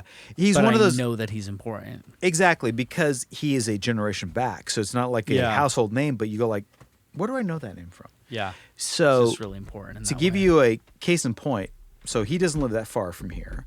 And I've been to the house many times. And I jokingly said, like, "Your Mama Don't Dance." That song. I was like, dude, that song was a #1 in 2 different decades with 2 different acts. And he literally had to go like, huh? What are you talking about? I said, dude, in the 80s, Poison recut that song. The band Poison from the 80s hair metal. Yeah. Recut "Your Mama Don't Dance" for their record that had like Unskinny Bop and Nothing But a Good Time, some of their big hits. And it was on there. And I brought it up to him. I'm like, dude, not for nothing, but you know, forget your engineering and production credits. As a songwriter, you had a song that you wrote that was a #1 on 2 different decades. And he had to think for a second. He's like, huh? I did? I said, dude, you did in the 80s. And I brought it up. He's like, oh, yeah, I did. And on cue, when I said that at his place, he has a big filing cabinet of royalty statements. And he pulled the filing cabinet up. He's like, oh, that's right. Here it is. I'm like, I love you and you suck all at the same time. Wild. But he's one of those guys, like, seriously, if you want old, like, popular music, rock and roll stories, he's your guy. Because that guy started his career as an engineer and worked with the Doors. Wild. That tells you anything. We'll have to talk after the show and see if we can fit that in. No, I can. So where can people find Luis Espaillat today if somebody wants to wants that hot action cop bass on their shit? Geez, there's so much stuff that post-dates Hot Action Cop, but yes. Yeah. So we talked about that a lot. That was so long ago. I just made it a thing. I know, but look, we're having on Instagram. We're having a good time. I've done so many different interviews that we can so much fun, and we can talk about different bullshit. But that being said, so obviously I do have luisespaillat.com, which is LuisEspaillat.com, which has links to everything else. But for those of you that are more in the nowadays thing or whatever, I do have all the social media stuff, which will bring you to more, what I'm saying, common things. So obviously I have that. I have Facebook. It's Luis Espaillat Bass. Twitter, I'm Luis Bass, LuisBass. YouTube, I have a channel, Luis Espaillat. Just if you go to YouTube /users/ Luis Espaillat, LuisEspaillat, you'll see I have a collection of things. That seems to be a good thing because I put interviews are on there as well. There's a subcategory of interviews on there. There is a subcategory of music videos I've been on. There's a subcategory of records I've played on. They've made music videos of. And there's a subcategory of live performances, different genres as well. So that's kind of a catch-all if you want to see something. But also Instagram, I'm eBassLuis, EBASSLUIS. What else? TikTok. We were talking about TikTok. Not a lot of people on there, but I'm on there as Luis Espaillat Bass, LuisEspaillat BASS. What else? Snapchat, eBassLuis as well. So pretty much, look, if you Google my name as well, you're going to find... You'll find all the things. You'll find all the things, but you'll find a lot of things because, as I mentioned earlier off the air, I have a lot of family predating several generations that are involved in politics, medical things or whatever.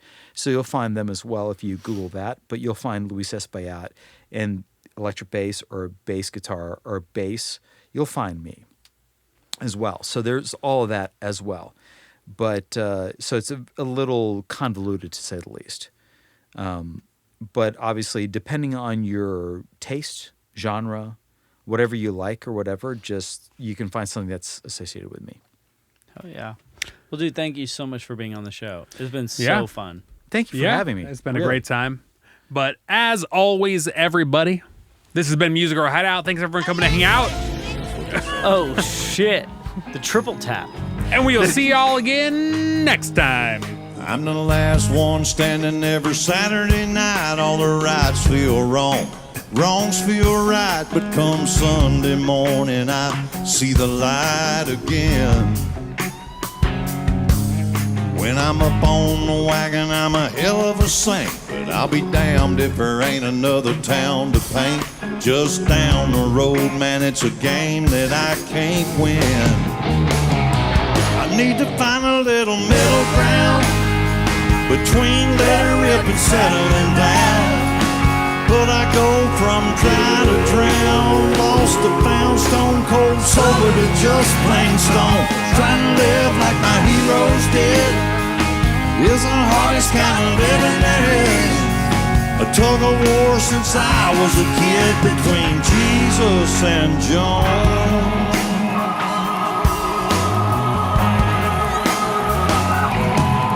Wish I could find a gear between White Lightning and John 3:16. But girl, I can't promise anything right now. All I can say is I wanna change, and I'll keep the faith that you'll take the reins and hold on tight and calm this crazy down. I need to find a little middle ground between letting rip and settling down.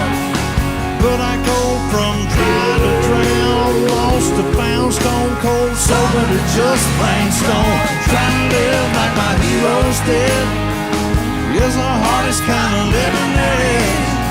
Been a tug of war since I was a kid between Jesus and John. Yeah.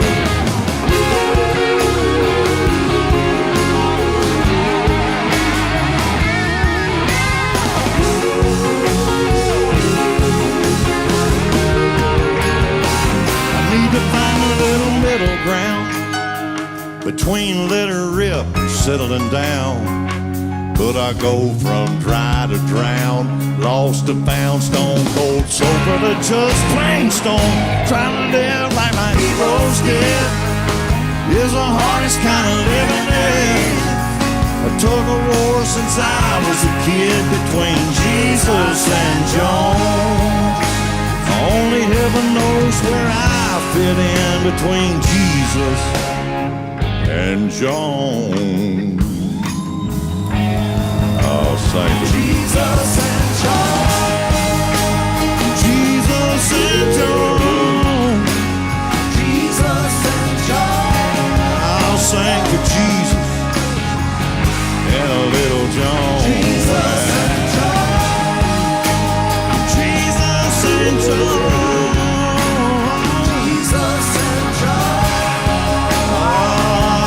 Joy. Talk to Jesus for me now.